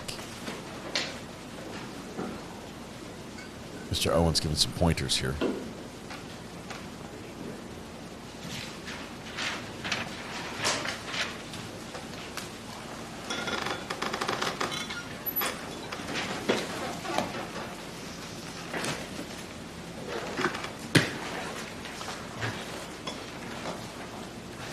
Doctor, when you are retained to do an evaluation in these matters, what is your practice in regards to the assessment proceedings, the assessment efforts? Well, I'd first want to know what type of an assessment that it is, because there's different methods of approach that you'd use to analyze and be able to give an opinion on whatever question's being asked of you. So the very first goal for me as a forensic psychologist is to isolate what the question is. So what are they asking me to do? Because I want to know, A, can I do that? Am I qualified to do that, or should I refer that to somebody else? Or B, is that something I'm going to have enough time to do and enough resources to do? And the next thing I would do is start asking questions about specifically what you already have or what can you get to help me answer this question. So right away I'd start to find out what's available. As forensic psychologists, we're supposed to do comprehensive evaluations of whatever the legal issue or question is, and it's supposed to rely on multiple sources of information. So depending again upon the question, I'm trying to then define early on what are those multiple pieces of information I'm going to need to help to try to give an opinion and an educated opinion about that matter. Have you done an assessment in this particular case? No, sir. Can you tell us very briefly whether that was your decision? Objection, relevance. Okay, Approach. that's fine. That's fine. Okay. Move on. Objection sustained. In your experience, doctor, Thank you very much. can battered women's syndrome rear its ugly head. For instance, when there are threats to other members of the family, two-legged or four. So, yes, sir, it's very common that it's not just the person. It increases the terror from someone who's doing the abuse to mention other family members that they might also suffer abuse. So whether it's emotional or physical, those type of things are very common. Not always, but it's very common in the course of domestic violence cases or intimate partner violence cases. And that fear that's developed by the abused individual may exist contemporaneously with other issues, alcoholism, schizophrenia, and the like. Is that correct? Yes, sir. They can all be combined together, and certainly that increases if there's other family members that are threatened or live in the same home or close by. That can increase the terror, and the purpose of that is to increase control, to make sure the abuser has more control over the person who's being abused. 1 second, Mayor. Yes, sir. This is a very expensive talking dictionary that the defense brought in that has very little benefit for Sarah Boone. He has not examined her at all. He has no idea about the case. He's literally just giving generics across the board and trying to cover everything. In doing an assessment, doctor, do you look at outside materials? Yes, sir, always. And what kind of outside materials do you necessarily review in order to make this assessment? Specifically to battered woman syndrome? Yes, sir. Yes, sir. So specific to this, you'd want to look at a lot of different sources of information because you're trying to, A, make a diagnosis if there's a trauma-related disorder, but you're also trying to figure out if there's the other elements necessary to make the diagnosis as well, like abuse that's been chronic over a period of time, and that the person feels they can't leave that situation, and if other people have been threatened. So you'd want to know things like not only what the facts are of the particular incident, usually some crime that's been committed, but you'd want to know the history of those behaviors. Has anyone else seen those? Are there people you can talk to? You know, friends, neighbors, bosses, anybody who's seen or heard of this abuse before? Have there been medical visits where the person has actually been damaged and shown up, made some other excuse, they slipped or fell or whatever it might be? You'd want to do psychological testing as a forensic psychologist because we have very good tests that help us to determine whether someone's suffering from a trauma-based disorder or not. You'd want to know if the person who'd been accused of the crime for this type of evaluation made any statements to the police. If they did, you'd want to hear that statement. Or has there been a 911 call or calls? If that's happened, you'd want to hear that too. So any evidence you could collect, and these are some of those questions I was talking to you about before, you'd want to ask the person who's trying to hire you in the beginning, well, tell me what you have, because you'd want to see whether or not you're going to be able to make this analysis or not. So it's not good enough just to talk to the person, because that's just one form of information. It's almost like being a behavioral detective, if you will, as a forensic psychologist, because we're trying to get as much evidence wrapping around our interview with the person as possible to be able to guide our questions, but inform us and see whether there's what we call convergent validity. It's a fancy way of saying, does everything agree with each other? Does everything connect in a way that it all sort of makes sense? Or are these strange conflicting pieces of evidence that we need to explain away, or it just doesn't fit the criteria? So it's a rather comprehensive and complex evaluation that has to be conducted to come up with this. And the final piece I'd say about it is that because oftentimes the abused person is defending still the person that they've oftentimes committed a crime against, it takes a bit of time to get to where you need to go. With all victims of trauma, whether you're talking about situations where you're doing therapy or you're doing an analysis in this type of setting, a criminal setting, it usually takes some time to break through that and get them to trust you to talk about the trauma, but to stop defending the person and talk about the abuse and how they felt about the abuse. Your goal, if you will, is to be able to see what's happening in that situation through the abused person's eyes. If you look at it through your eyes, often it doesn't seem to make sense. But if you look at it through their eyes, if it meets the criteria for a battered spouse, then you can better understand their world and what they're dealing with. And real briefly, some of the things that you are evaluating when you examine, particularly the individual themselves, You're looking for anxiety and or fear? Yes. Low self-esteem? Yes. Are you looking for depression? Yes. Are you looking for any form of social or interpersonal withdrawal? Withdrawal, especially if it's forced withdrawal, controlled withdrawal, if there's consequences to socializing with my family, my friends, calling them on the phone, texting them. So especially in that context. Stockholm Syndrome. Sure, that can be part of it.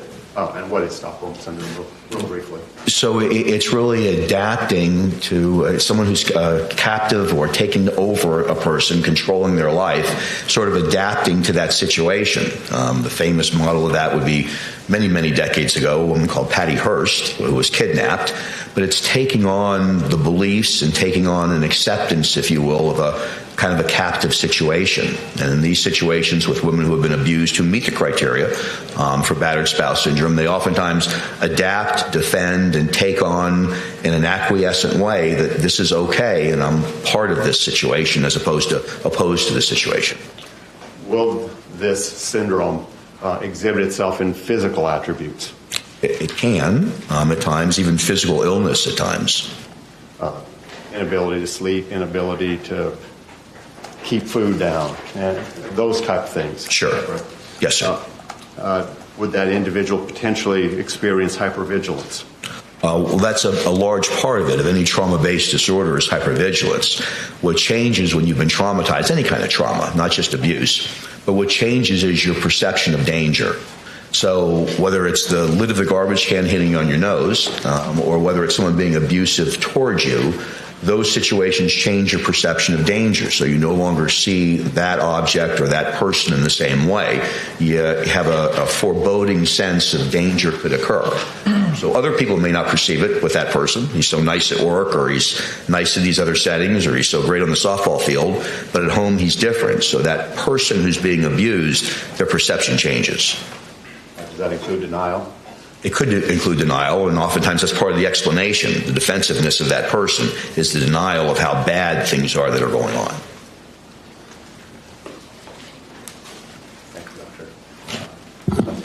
Let's see what the cross does. They shut down the part that said, you know, what do you know about Sarah Boone? So I'm not sure what they can go in on. Any cross-examination? Yes, sir. They could make him look really silly. Good morning, doctor. Good morning. Nice to see you in person. Good to see you again. So there's a subjective component to trauma, is what I understand you're saying, correct? Always. Yes, sir. And so hypothetically, a couple could be in a 3.5-year relationship with physical violence, emotional violence, even sexual violence, but either or both of those partners may or may not believe that is a traumatic experience for him or herself, correct? Yes, sir. People mistake the stimulus about what happens as the trauma. The trauma is really the reaction to it. So bad things that happen, people don't always react in the same way to them. So yes, sir, that's correct.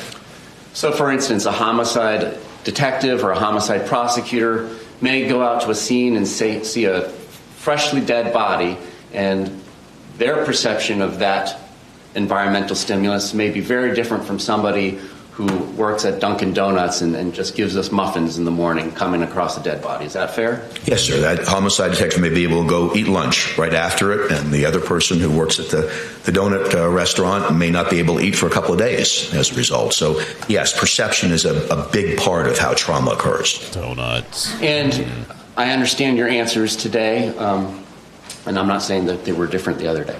But I understand you to say that it's very important to do a comprehensive evaluation to get the full picture of what is going on in the perceived battered spouse mind, correct? When we approach. Yes. Okay. Objection here. The state objected when the defense tried to talk about the comprehensive evaluation, and the judge sustained and kept it out. I don't think the door is opened for them to ask that question.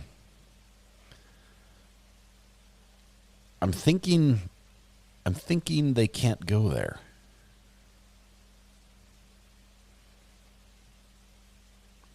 You can't have it both ways. You can't object when the prosecution wants to bring it up, and then bring it up yourself on cross.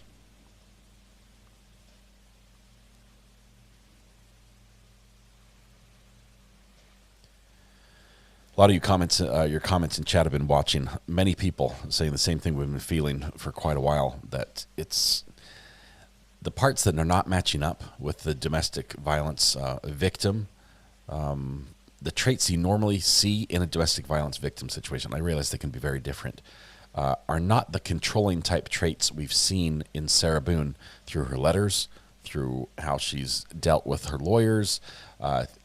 She's exhibiting a lot of characteristics that I would say were incongruent with being the person who lives in fear, walking on eggshells, which is a real thing, and it's terrifying. We've heard accounts of that, and sadly, many of you know all too well that situation. But I can't see it. It's a major shift. How can you go from planning every minute of someone's day? The objection is overruled. They can go there. So, we've been talking about the importance of doing a comprehensive evaluation with as many collateral sources as one could possibly have when making an assessment about the battered spouse syndrome, correct? Yes, sir. Relevant piece of information. Yes, sir. And would you agree that obviously the person who is accused of committing a crime, there are credibility issues that you do need to care for when relying upon that person's history provided about the events leading to that and the past events describing the relationship with the intimate partner? Yes, sir. In every forensic evaluation, that's the case. Is this particularly important if there's a comorbidity with an alcohol abuse disorder? Yes. And can you tell the jury what alcohol abuse disorder means in the DSM-5 TR? Sure. It's the biggest part of it is it's not just the use of alcohol, it's impairment that happens as a result. So it's the excessive use of alcohol, but that could mean something different, just like the excessive use of marijuana might mean. But it's the use of alcohol to the degree that it impairs or infects a person's life. And with that may come a lot of other things like deceitfulness or aggression or unreliability, sleep or somatic problems, difficulties. So, but the important thing to remember there is that it's the use of a substance that impairs or affects a person's life. And if there is alcohol involved in the histories being given about either the event in question or any preceding events, must the evaluator take that into account when evaluating the memories and perceptions of the person giving them that history? Yes. So in introducing that new topic about memory, we know that substances can interfere and impair memory. So as a result of that, you'd want to know what they were using, how close it was. If you're talking about a particular event, like a crime, you'd want to know if there was substance usage, and if so, what the person's memory functioning was, and does that match up with other sources of information about what those events were. Are you familiar with the narcissistic personality disorder? Yes, sir, of course. Is that something recognized in the DSM-5 TR? Yes, sir. And can you tell us whether or not if a person who is giving a history, whether it's the patient/client or whatnot, has traits, perhaps not a diagnosis, but even just traits of the narcissistic personality disorder, is that something the evaluator should account for in evaluating the credibility of the history given? Yes. And why is that? Well, because all forms of disorders or conditions or just traits may lead to inaccurate information, either not purposely or purposely. They may be deceptive. So certain personality disorders or traits can lead to deception or inappropriate or inaccurate information. That's why you need more than one source of information. Does what this person is saying to me check out with other sources of information? And I don't mean to quiz you on it, but can you tell us some of the criteria for the narcissistic personality disorder? I can, yes, sir. So it is a grandiose sense of self-worth. It's the consideration of yourself over anybody else. It's kind of operating in your own world. So it's an inflated sense of who you are. It's a misperception of how important you are to other people and your meaning to other people. It's a sense of specialness, that you stand out from other people in terms of special skill or skills, and that other people, if they don't recognize that, they should recognize that. So the biggest heading there is an inflated sense of self-esteem and grandiosity. Are you familiar with an adjustment disorder diagnosis? Yes, sir. And is that in the DSM-5 TR? Yes, sir, correct. Can you tell us about that? Adjustment disorder is a person's reaction, and it could be emotional, it can be behavioral, or it can be both, to a situation that occurs. You broke up with your boyfriend or girlfriend, so you're upset about that. And so as a result, you're tearful, you're anxious or nervous or worried about what may happen to you as a result of breaking up with them, or you behaviorally may start not going to work, or get into more arguments or fights with your children as a result.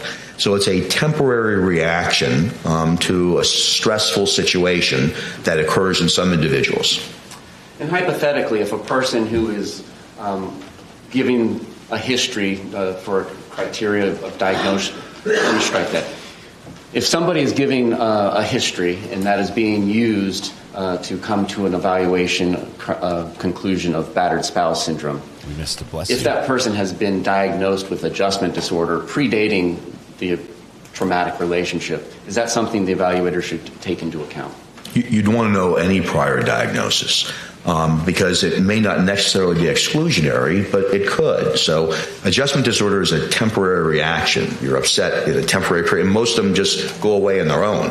Whereas something else like a traumatic stress disorder is long-term. It's something that a person's stuck with for a period of time that usually doesn't just go away on its own. So yes, you'd want to know that. For that term I used before, that differential diagnosis, you'd want to know those things to compare and contrast them and hold them up against each other. Now, hypothetically, if somebody says things like, I'm the best thing that has ever happened to you, and I'm the best you'll ever do, are those indications of the narcissistic personality disorder? Well, they could be. You wouldn't want just that alone. You'd want to see if that was happening in other settings. Is it happening on the job, with friends, with family members? Is it showing up on psychological testing? But certainly that would be a red flag. You go, I want to pay more attention to that. I want to investigate that further. And is it important when evaluating trauma-based disorders, because they're based on emotional reactions, to do that rule out on alcohol or drug use? Certainly you'd want to do that. It's not usually disguised as a trauma-based disorder. Alcohol and trauma aren't usually rule-outs for each other, but it could exacerbate a condition. It could make you diagnose a trauma condition when it's just an adjustment disorder. I say just, I don't mean to minimize it, but it's not as serious as a trauma-based disorder. Is it important to consider whether the abuser and or the abused behave differently in the absence of alcohol or drugs? Yes. And why is that?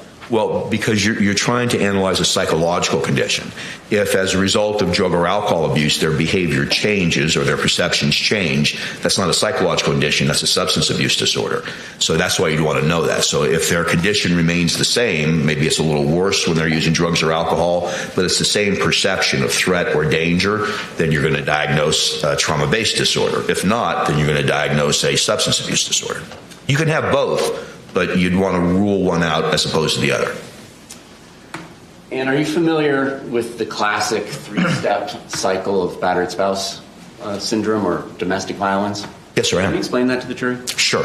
So there's a cycle of violence that was first developed by a woman in the 70s called Lenore Walker, Dr. Lenore Walker. She's a psychologist who's usually credited with developing the whole theory of battered spouse syndrome. And in the classic model, which we know oftentimes happens, not every time, but in the classic model, there's a period of tension buildup where things are happening, little arguments are happening, there's bickering back and forth, there may be some threats or some loud voices back and forth, but it's all things that are leading up to a possible violent episode. Then there's the episode that happens itself, the violent episode. It could be verbal, sexual, physical, but there's the violent incident that occurs. And then after that violent episode occurs, there's a honeymoon phase where the person who's done the abuse, they're apologizing, taking that person who's abused out to dinner, buying them things, saying nice things to them, complimenting them to sort of make up for the abuse. And it's it's called the cycle of violence. And the reason why is it tends to repeat itself in a lot of these situations of battered spouse syndrome where you see this repeating itself over and over and over again. So people are kind of stuck in these revolving doors in their relationship. And can one cycle be enough to traumatize a person? Yes. Does this trauma necessarily have to be coming from a man to a woman? No. And in fact, as times have changed, language has changed, and so when we keep referring to it as battered woman syndrome in the courtroom today, What we're actually talking about now is battered spouse syndrome or even intimate partner violence. Yes, sir. I mean, interpartner violence can happen outside legal settings, but it's really a kind of the large overgrouping, if you will, to be able to talk about all of these other things that can happen as a result, like trauma-based disorders and battered spouse syndrome. And you're right. The later research has kind of pulled us away from thinking this only happens to women in heterosexual relationships. We know now there's all sorts of derivations, and that men can suffer also from battered spouse syndrome, battered person syndrome, homosexual couples. So we know it goes around to everybody, but still, women are more often diagnosed with battered spouse syndrome than anybody else. Does the trauma have to come in the form of physical violence? No, sir. Does it have to come in the form of sexual violence? No, sir. Can it come in the form of emotional or mental violence? Yes, sir. And would examples of that include such as running the partner down and telling them that they're no good and, just general insulting and lowering their value? It could. Remember, that's the stimulus, so it would depend on how the person who's receiving that responds to it as to whether or not it becomes traumatic. But yes, sir, that would be the first red flag you'd want to investigate. And you mentioned isolation before. So if somebody in a hypothetical intimate partner setting is trying to isolate the partner from his or her family members or friends or coworkers, can that be, and I'm not saying necessarily, can that be indications of intimate partner violence that could lead to battered spouse syndrome? So sure, that would be an example of coercive control. So if a person was doing that, that's consistent with that classification of battered person syndrome. Yes.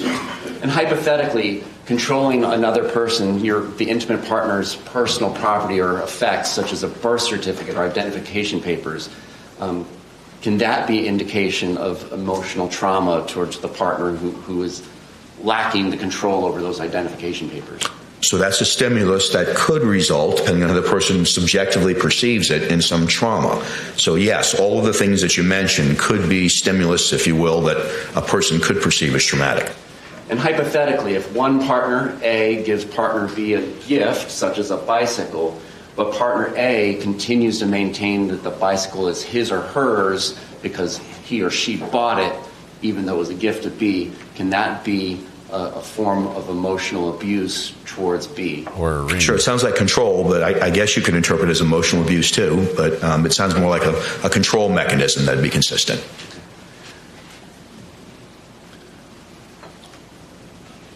Wow. I'm not suggesting that it's legally or morally okay, but when one intimate partner does these hypothetical emotional things, non-physical violent things to partner B, if partner B has poor personal skills and coping skills and may be consuming alcohol, is it unreasonable or unfathomable to hear that partner B responded with physical violence to partner B? Objection, assuming facts not in evidence. It's hypothetical. Sustained. Yes. Assuming facts not in evidence, that was I don't know. I think he might be able to get that in if he rewords that. I've got to wonder what Sarah is thinking right now. Is she thinking he's talking about me or he's talking about George? Is she hearing pat on the shoulder from Game of Thrones? Is she hearing her controlling described to a T? Or is she hearing this and in her head saying, yep, that was me. Yep, that was me. That's what my life was like. Yep, that's what he did to me.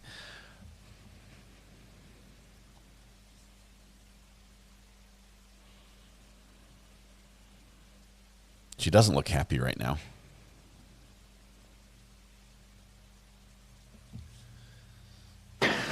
After hearing argument of counsel, the objection is overruled. So may I respond to that? If you remember the question, please go ahead. So it would increase the probability of physical violence. So if those things, in fact, were perceived as threatening or abusive in any way or insulting to the person who they were directed towards, it would increase the probability of physical violence. And then again, the perceptions are all in the eye of the beholder, whether emotional things that are said to one another or physical things are done to one another, whether the recipient of that behavior views it as trauma is a subjective decision by that person, correct? Yes, the perception is the impact. So that's how you would know that. It's just water off a duck's back, or is it something that kind of sticks with me and I think about it all the time? Now, you mentioned earlier anxiety, low self-esteem, and depression can all be components of battered spouse syndrome, correct? Correct. Is it important as the evaluator to rule out whether or not these conditions predated the violent or abusive relationship? Yes. And why is that? Well, because where things start is important diagnostically. So if all of those things were in place, all of the symptoms that were just mentioned are in place, then you wouldn't attribute those to the abuse. You'd say those things were pre-existing. Now, abuse could make it worse, but in terms of your diagnosis, you need to know where things started. So if those symptoms didn't start at the time where there was abuse that was alleged to have occurred, then it's unlikely that it's attributed to that abuse. Oh, that's Brian. And independent of any narcissistic personality disorder traits, would you agree that anybody in a certain legal setting has a motivation to present themselves in a certain way? Yes, to do impression management, either depending on the outcome. So if there's punitive sanctions, they may lie to make themselves look worse, or as a result, if they're in other settings, like divorce settings, they may lie to make themselves look better. So there's always some impression management you have to kind of look through in your evaluation. And that's important for an evaluator? It should be looked at in every evaluation. Thank you. Yes, sir. Any redirect examination? Good luck, Mr. Beck, because this is now the state's witness that you're paying for. Well, the state's paying for it, but... One more time, in response to the state's questioning, you indicated that where an individual's credibility may be in question, there is a necessity that the individual who's making the assessment corroborate whatever they're being told. Is that correct? Yes, sir, in a number of different ways. We have psychological tests that assess for things called malingering or faking mental health problems or difficulties. So you'd want to do that. You'd want to look at other evidence to see if it's all consistent. So it's very important you don't just rely on self-report. Is it possible that an individual may exhibit one or two attributes of a particular DSM diagnosis, but not actually qualify because it's simply not there? Right, sure. So sometimes, like, social isolation can be because we're introverted, or it could be part of depression. So you need to kind of follow it out and see how many of the symptoms are there to see whether or not it meets the criteria. So I may exhibit one or two symptoms of narcissism, but not qualify because I don't meet all of those, or a significant number of the indicators that you would rely upon to make that diagnosis. Yes, sir, or it can be situationally based, like we may display narcissistic features here in a courtroom, but may not do that in any other part of our life. Now, in your experience, have you determined, learned, either through your studies, experience, and so on, whether or not the abusive behavior may begin based upon an individual's perception of things occurring to him as a child or her as a child? In other words, if they grow up in an abusive household. Okay, I understand.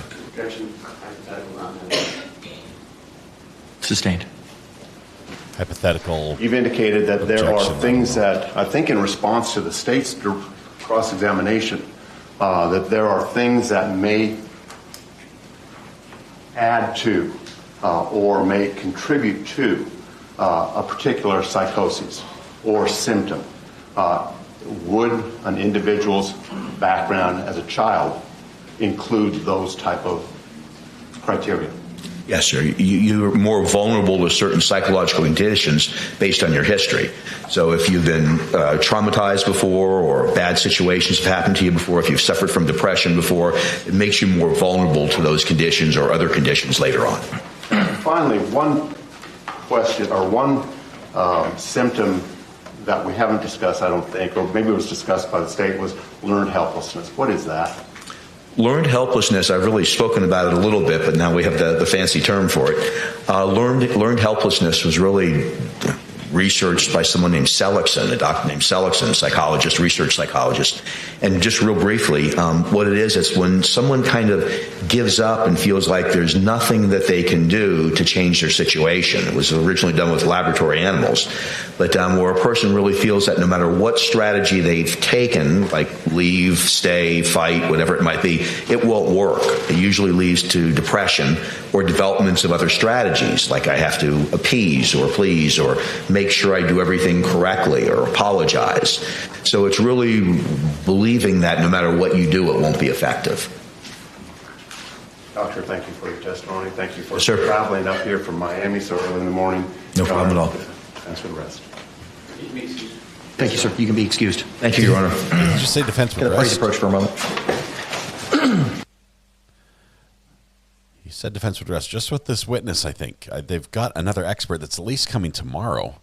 We might have a half day today. Maybe we can go over jury instructions or something this afternoon. I heard defense would rest right there.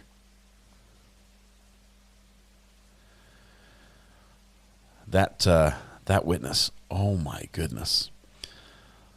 Long drive, dictionary definitions, no analysis of Sarah Boone or the facts of the case that we're aware of at all.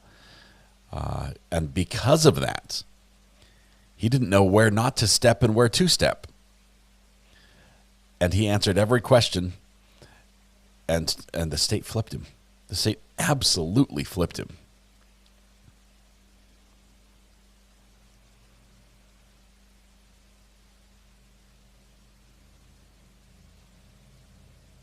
That was brilliant by the state. I was saying I didn't know how the state was going to handle cross. There are a couple options they could have done.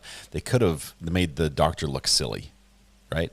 Basically said, you're an expert, you're up here testifying, but really you haven't done any of the work that you know is important to do in order to testify on this. You're basically just reading textbook definitions with no idea if it applies or not. It was a free expert paid for by the taxpayers. They could have gone that route, but instead they just tapped into his wealth of knowledge and said, read the rest of the page. Members of the jury, it is 10:40 at this time. We're going to go ahead and take that mid-morning break.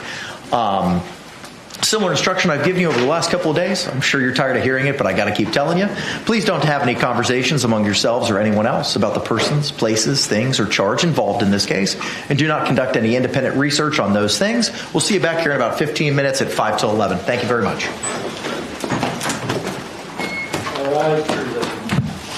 The line of questioning about the narcissistic personality disorder was artful. It was brilliant.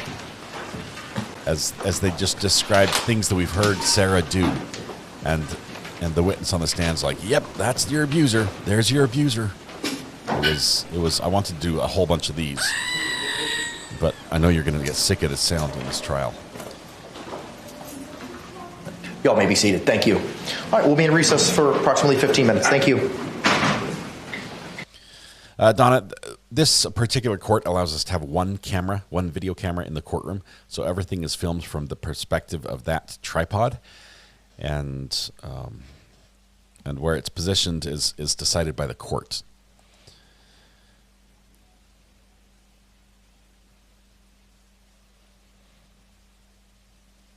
It's going to be a long trial. Dodie, I'm not sure. I'm not sure now. We've burned through the 4 witnesses we heard about today. No, 3. I thought there was going to be possibly a 4th police officer. 1, 2. I think we only had the 3. We had the detective who was recalled, the 2 other detectives who responded to a domestic. Let's see. Call from narcissist. Well, if I've ever heard truth statement, not just kidding, Donnie, welcome. Welcome. Yeah, I'm a narcissist, and I'm also an Indian giver. Just to clear things up about me more. Okay. Like the man gave the description about how you give somebody a bike, and then you just be like, you keep letting them know bike. I'm the one that bought it for it. Right. That's what I am. I've been like that for as long as I remember. So just give you a little better understanding of who I am as a person. Have a good day. You're doing great. Donnie. At least you've identified it. Thanks, Donnie. Yeah.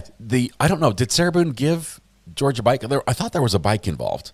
There was also a ring, right? She gave him a ring, and at the day after, in her one of the things that she had written on her envelope of, I need all these questions answered. How do I get my ring back? Like, what ring? Well, I gave him a ring. I bought it. It's my ring. I need the ring back. And they're like, no, personal effect, that goes to a next of kin. So I'm just not getting it back. Like, oh man. Yeah. Interesting. The state played that witness like a fiddle, and it was a brilliant rendition. Oh my goodness. Vicky, this particular cameraman chooses to hold shots for a long time. One of the reasons, this is weird, okay? The rules in court, every court is a little bit different. And every time we go into a court where we are media, we have to comply with the rules of that case. A lot of times that falls on the cameraman, who is the camera for the pool. And in this particular court, we are not allowed to make rapid camera movements that would draw attention to the camera or the operator. So because of that, the camera moves slowly. It's very intentional where it moves. It doesn't move frequently. It's just one of the rules that the judges set. There are some courts where they allow 3, 4 cameras set up, and we have all the different angles, sometimes simultaneously. It just depends on the judge. They really rule when it comes to that. I did watch Dr. G last night. I watched almost all of it. I didn't watch the very last little bit because it was getting very, very late or very early in the morning. But Dr. G did a quick breakdown of Sarah Boone, some of her testimony on the stand on direct, and I think possibly on cross. I think he had a little bit of both, if I remember correctly. But many things jumped out to him. I'd highly recommend watching that. Who is Dr. G? Dr. G is Dr. G Explains on YouTube. He's a great friend of the channel. He's been on here as a guest a couple times. We'd like to have him on again. Actually, we were just texting each other yesterday about that, so we might line something up. But he runs he's a behavior analysis sort of guy. He's a professional psychiatrist. He's amazing. He's absolutely amazing. I love his delivery style. I love his videos. No fluff, just straight to the good stuff. You're going to like it. Dr. G Explains is the YouTube channel. Psychologist. Did I say psychiatrist? I can never tell the difference. There's his channel. Thank you, Weatherwatch. There's a link for Dr. G Explains. It's a great channel. He's growing. He's exploded that channel. He's doing really well. As far as YouTube goes. Body language expert. He's testified in court. He's got a lot of expertise. And what's fun is when we watch a witness in court and watch them testify like Sarah Boone, we might look at that and say something's off, right? I'm not sure if I believe it. There's just something about it that just doesn't stick. What Dr. G does is he tells you what that something is. He says, this is why the interview is saying, oh, red flag, red flag. He said, you're catching on that she's doing this and this and this and this. And those are signs of possible untruthfulness or signs of wanting you to believe something or stress a point or things like that. Call from Angela. Angela, hello. How are you doing? I'm doing good. How are you? Great. Happy Wednesday. Yeah, happy Wednesday. Well, I just got my assignment for the essay, and I did happy dancing while the doctor was testifying. I got to choose a case to write about. You get to. So you're doing homework right now, is what you're saying? Watching the cases. Well, I get to choose a case to write about in 2,000 to 3,000 words, and then connect that whatever case I choose to literature we are given. I'm leaning towards Karen Reed, but I might choose Sarah Boone because this is spicy. I'll have to see. If you're looking for spice, man, you have so many options. There are so many great ones out there. So many options. That is neat. Yeah. Well, is this something you'll be able to share? I mean, obviously, it's probably going to be too long to read. 3,000 words that's my limit. I'm just kidding. Is that something you'll be able to share once you're done? I think I will be able to do that. it will be in English because the whole course is in English. So we'll see. That makes it easier. Otherwise, and Google Translate the whole thing. Well, yeah. Or you can learn Swedish. I think Google Translate will be the quicker of the two options. Yeah, that's true. So yeah, I did a happy dancing. I got the email while the doctor was testifying, and then I saw like choose the A case. I was like, A case? That's gonna be a problem. Just one? You Just know, one case? This one. Just. I could have WeatherWatch. Don't. I could have WeatherWatch professionally translate your paper for us. That's don't worry, you don't have WeatherWatch. You don't have to. I am writing in English because the course is in English. So yeah. Awesome. But back to the case. Yeah. Wow. They flipped the doctor, witness. I mean, they flipped him. Yeah. Yeah. So it's gonna. I don't know. I don't know how the defense will recover from this. But on the other hand, I mean, I could, if the jury buys what she testified to yesterday, I can see jury going with lesser included, not second degree murder. I don't know if we have lesser included on this. We're already at second degree. Lesser would be what, reckless, or failure to, it would be a very slight lesser, because second degree is already pretty light when it comes to somebody died. Yeah. I mean, isn't there like a manslaughter in Florida or something? I don't know. I'd have to check. We'd have to probably ask Peter Tragros or somebody who practices down there to understand. Yeah. So because I mean those someone in the chat said someone in the chat said, I mean, there is proof that they're both there's DV from both of them, which states will sure take in their rebuttal. So I mean, the pictures and her testifying yesterday, that was very believable. But Brian Boone did say that he was she was also towards him, So we'll see. I don't know. I still want to see what the state is going to present in the rebuttal. Angela, but if you ask me right now, I've got Jules calling in. Sorry. I've got Jules calling in. Yeah, she's our court watcher. Thank you so much. Call from Jules. Hey, Jules, are you there? I am. How are you feeling? I'm tired, and I apologize for taking so long calling you. But I was. Do you know who Susan Constantine is? I do not. She is a body language expert. I mean, she's big. Okay. She's here, sitting behind me in person. So obviously on the break, you know me. You made a new friend. Well, yeah, she was at the Maya trial also, and so I turned around. Is she? Yeah. Is she testifying? Is she an expert for one of the sides? No, she's here. No, she's just here to observe, like I am. And so we were conversing. As a matter of fact, before I throw her to the wolves, I wanted to talk to you. I think I might be able to secure an interview for you with her. She's doing one for Fox 35 at lunch, and she's doing one for Surviving the Survivor with Joel also at lunch. But I didn't want to ask unless I threw that by you. But in any case, let me get to Sarah. Okay, yeah, that'd be awesome.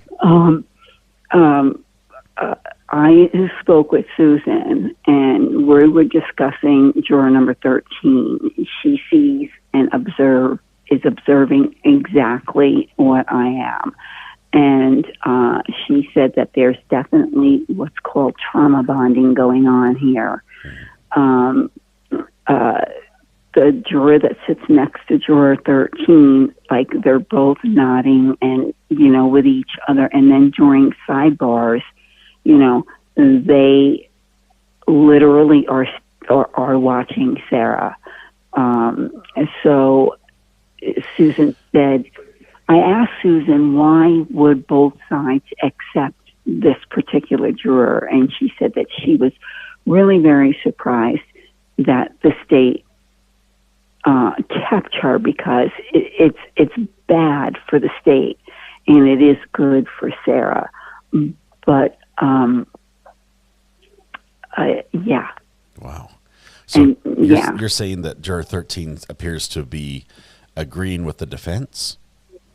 Yeah, apparently. And see, I was getting that kind of vibe too. And now, but I'm no body language expert. Susan Constantine is one of the best, and she feels that from her own experience that she is bonding over the trauma with Sarah. Wow. Does that make sense? It does. It's interesting. Means the state has more work to do, because they would have to discredit her. That's the only. I think that's the only way they could regain that ground with that witness, if that's what has happened. Well, with Dr. Brannon, the one that was just on, this juror was nodding her head. Even Susan said it. She noticed. She was nodding her head, and I said it to Joel too. I was like, look at her. I mean, she was constantly nodding on everything he was saying and Mr. writing Beck was notes. Up. Well, Mr. Beck was up, or Mr. Brannon. His name is Brannon. Dr. Brannon. Oh, but when he was being questioned by Mr. Beck, right? From defense. Yes. But even when Mr. J, and I thought Mr. J did a spectacular cross on him, but it was factual. I mean, the only thing that came out was the fact that I think he was intimating that Sarah was the one that was abusive, and Jorge was not.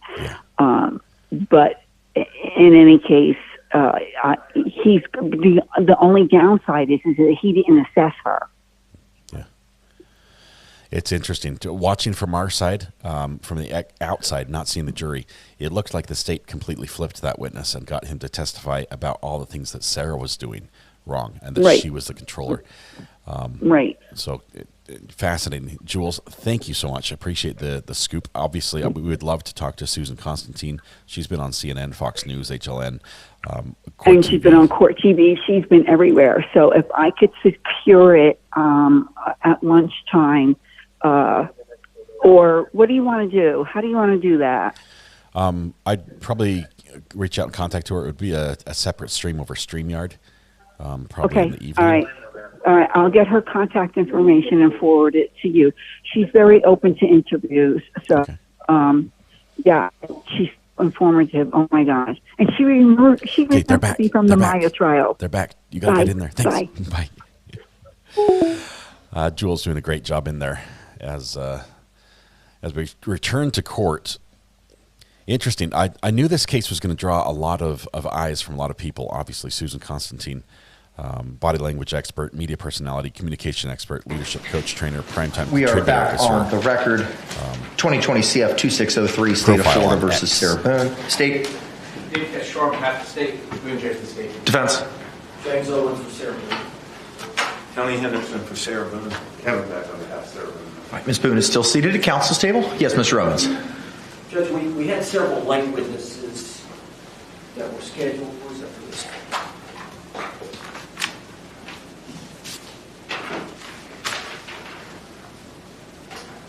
We've excused Detective Scott Lowen based on the testimony of Detective Koepsell.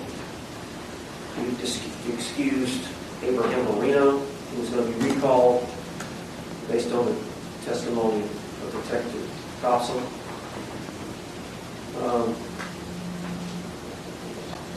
We've heard from they don't have anybody. We've heard from Dr. Brannon. Maria Gallup-Holy is a young lady that's outside. She was a witness as a neighbor in that complex. and she would testify about observing physical injuries to Sarah Boone. We've spoken with her over the break that, in our opinions collectively, Tony Henderson and myself, that it's not necessary to call Ms. Gallipoli because we have other evidence of injuries. There was disagreement about that, but I believe that Ms. Boone is now in agreement that we're not going to call Ms. Gallipoli. So that leaves now calling the Orange County Sheriff's Department phone extraction expert. Ms. Ayden. Yes, back to the stand. And we've got 2 short videos. These are the short videos relating to George Torres with a bat and then striking the TV. They're less than a minute apiece. The problem with that is because we've excused so many witnesses, that's our last witness. So we're going to be done here in probably 11:15.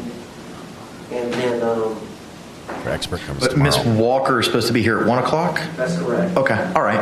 And then I haven't had a chance to meet with Dr. Harper, but I'm going to meet with her at lunch over next door.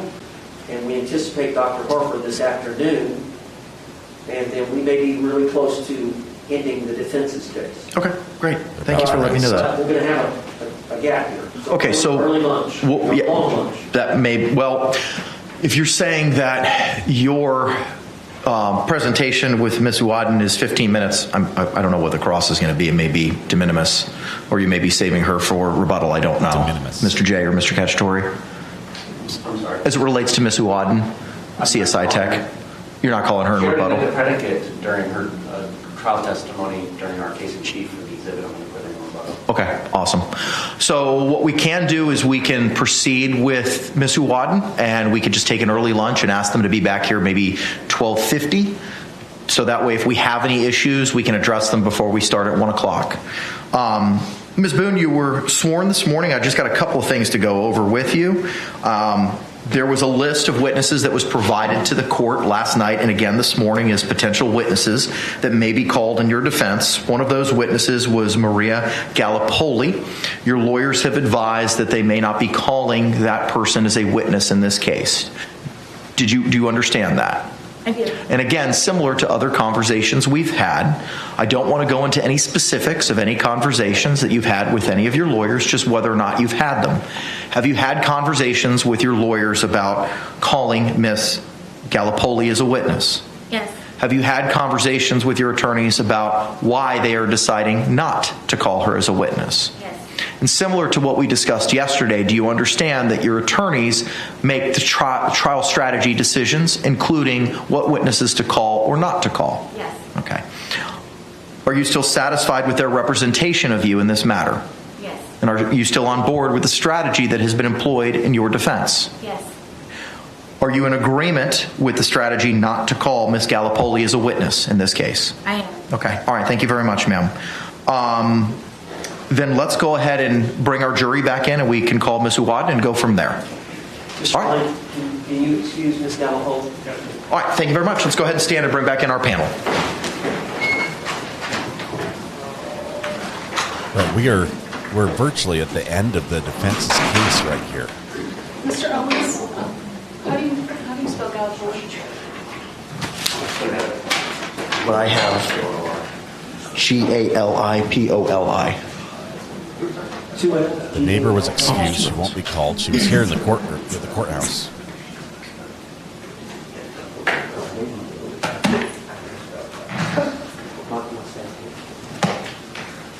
We have one more expert that arrives at 1 o'clock. I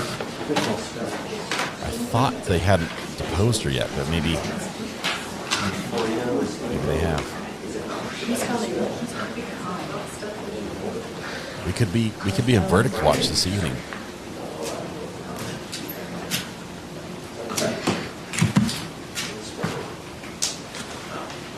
Depends how long of rebuttal they have. Oh, they've got experts for rebuttal, don't they? It'll be at least tomorrow, maybe Friday.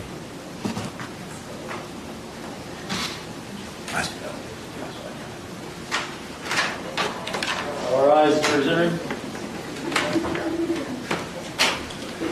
You will bring the jury.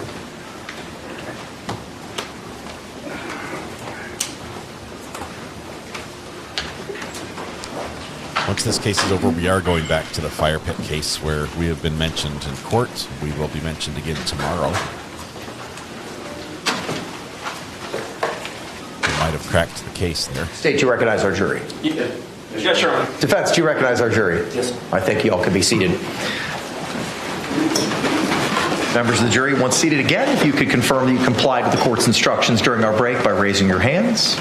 Record reflect all hands have been raised. Defense, you may call your next witness. Judge, we would call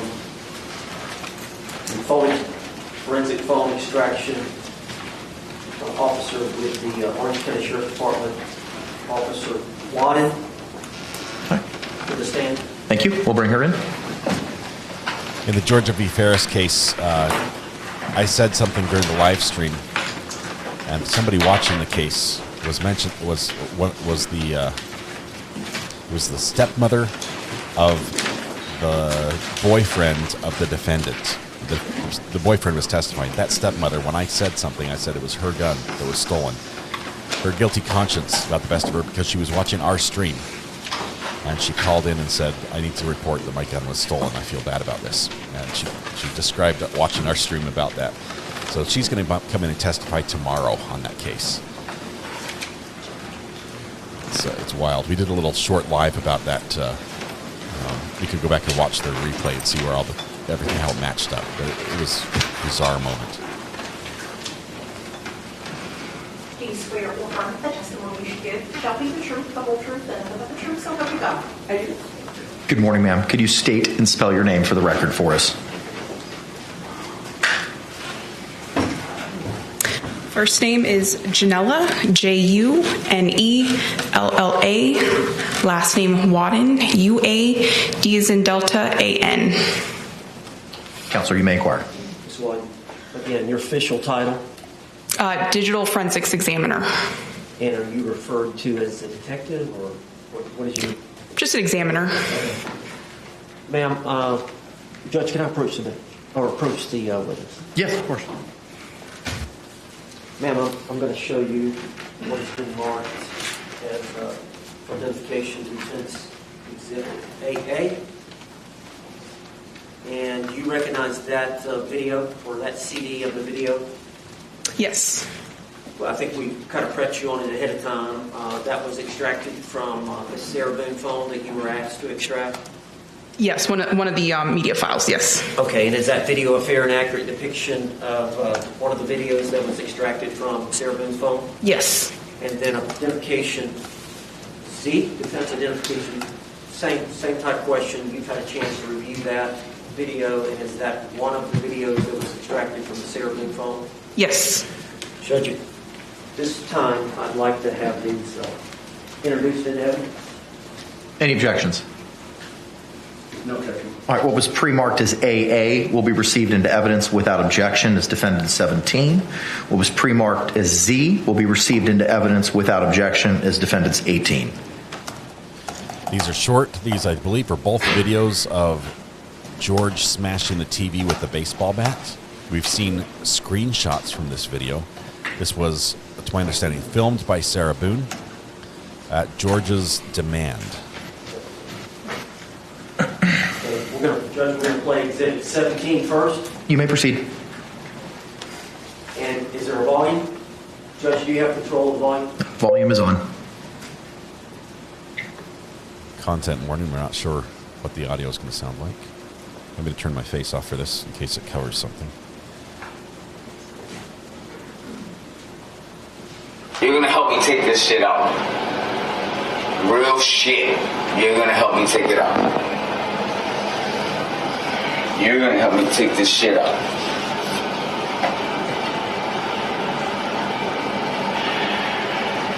As bad as I want to.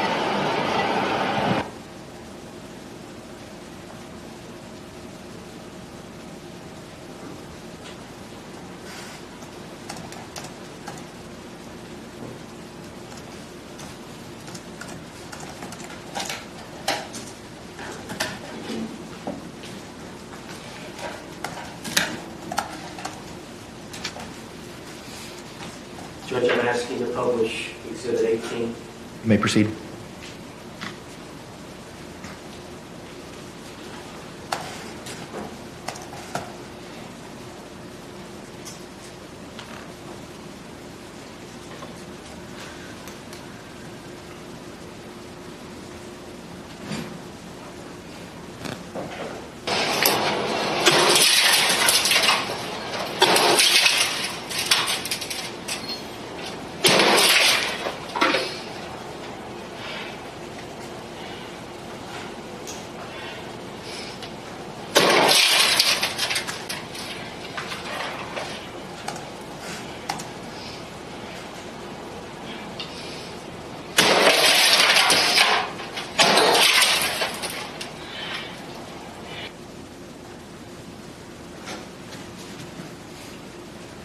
spoke about it earlier.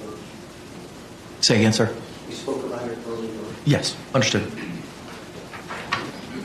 They're tendering, no cross. All right, thank you very much. This witness can't be released, correct? Yes. State? Yes, sir. Thank you. All right, can the parties approach momentarily, please? It didn't prove any context. So that then it defaults back to how much the jury believes members of our jury. Story. At this point in time, it's 11:08. I know it's a little bit early, but due to the pacing and how quickly we've been moving through the evidence this morning, and how the defense has teed up their witnesses for this afternoon, we do not have anyone until 1 o'clock. So at this time, we're going to go ahead and take our lunch break at this time. I'm going to give you a similar instruction that I've given you over the last couple of days. Jurors, you must not conduct any investigation on your own. This includes reading newspapers, watching television, or using a computer, cell phone, the internet, any electronic device, or any other means at all to get information related to this case or the people and places involved in this case. This applies whether you are in the courthouse, at home, or anywhere else. You must not visit places mentioned in the trial or use the internet to look at maps or pictures to see any place discussed during the trial. Jurors do not watch local news or read local newspapers. Jurors must not have discussions of any sort with friends, family members, or even your fellow jurors about the case or the people and places involved. So do not let anyone make comments to you or ask questions about the trial.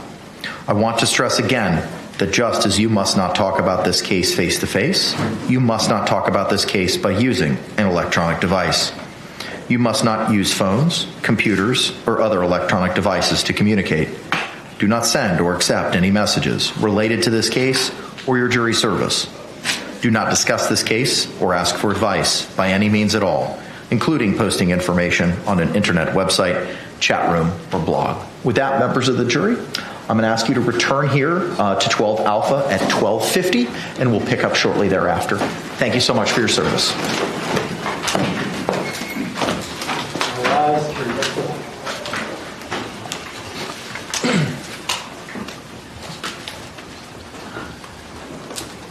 See if there's any business to conduct here before the lawyers scramble to get ready for the second half of the day.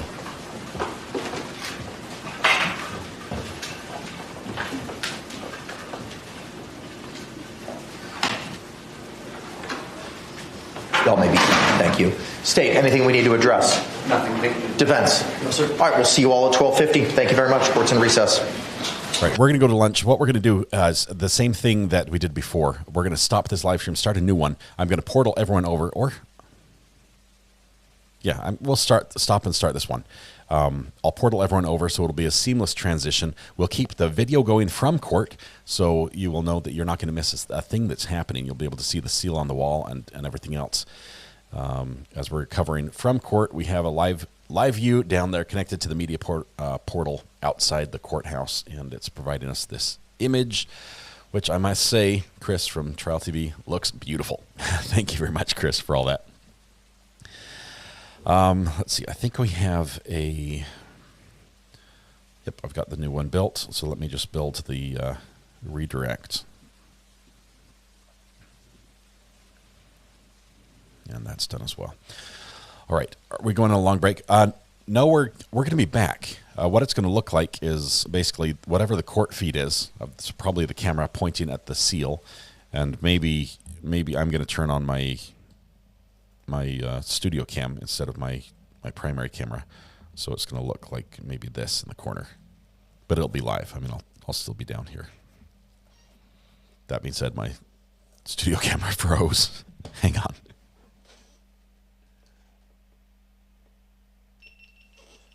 We'll let the GoPro reboot here.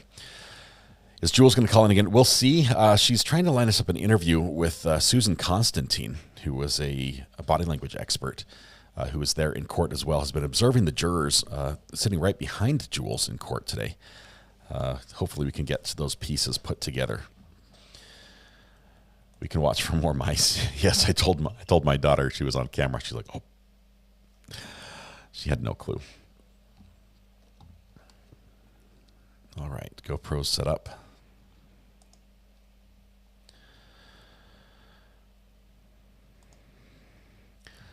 Silly Claus, I'm not sure. There's a lot that I don't know about the situation, and people do respond differently. So I can't say that Sarah did or didn't respond the way one might expect an abused spouse to respond. I did not give you the dinner recipe from yesterday. I apologize, the other Jules. It was a Italian sausage, spinach, noodles, and it's almost like a creamy gravy. It was delicious. I'll probably eat leftovers of it today for lunch. They need to qualify the next witness first. Yes, for sure. All right, what we're going to do, thank you, Gnomi. Appreciate that. Nomi. I think the G is not pronounced.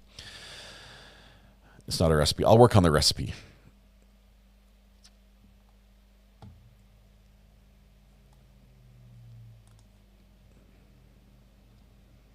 Yeah. Thought the expert wasn't available till Thursday morning. I think they rushed the expert, and they're here now. They're here. All right, so just give me 2 minutes to wrap up what we're doing right here, and we're going to restart the stream. It'll just pick up within seconds of the old one stopping, so if you just sit there and chat, you'll be able to portal over. Chat can continue. I think we already have a winner of the internet over there. We'll find out when we get there. We are on the last, what might be the last day of the defense's case. After this, it goes on to rebuttal. We don't know how long the rebuttal is going to last. There seem to be crossing off names off the witness list, both on prosecution and defense, very quickly because they're getting the testimony in other directions. So this case is getting shorter and shorter, and very soon the jury will have this case and be able to make a decision. 6 people are going to decide whether Sarah Boone is guilty of murder 2, or lesser included, possibly manslaughter might be an option. And it might not be as easy a decision as many people, including myself, thought it would be before this case began. Sarah Boone has had some victories on the stand when testifying on her own defense. I think that was a win for her, and it's very rare for a defendant to get a win when they testify in their own defense. All right, we'll be back after lunch. You guys, give me just a minute. I'll say this again. Tonight when you go home, please hug the people you love. Smile at someone to make their day just a little bit better. And please stay safe till we go live again in about 2 minutes. 2 minutes. Portal incoming. Everyone sit down. What do they say? Sit down, shut up. Keep your hands and feet inside the ride at all times. Hang on. It's going to be crazy. We'll see you in a bit.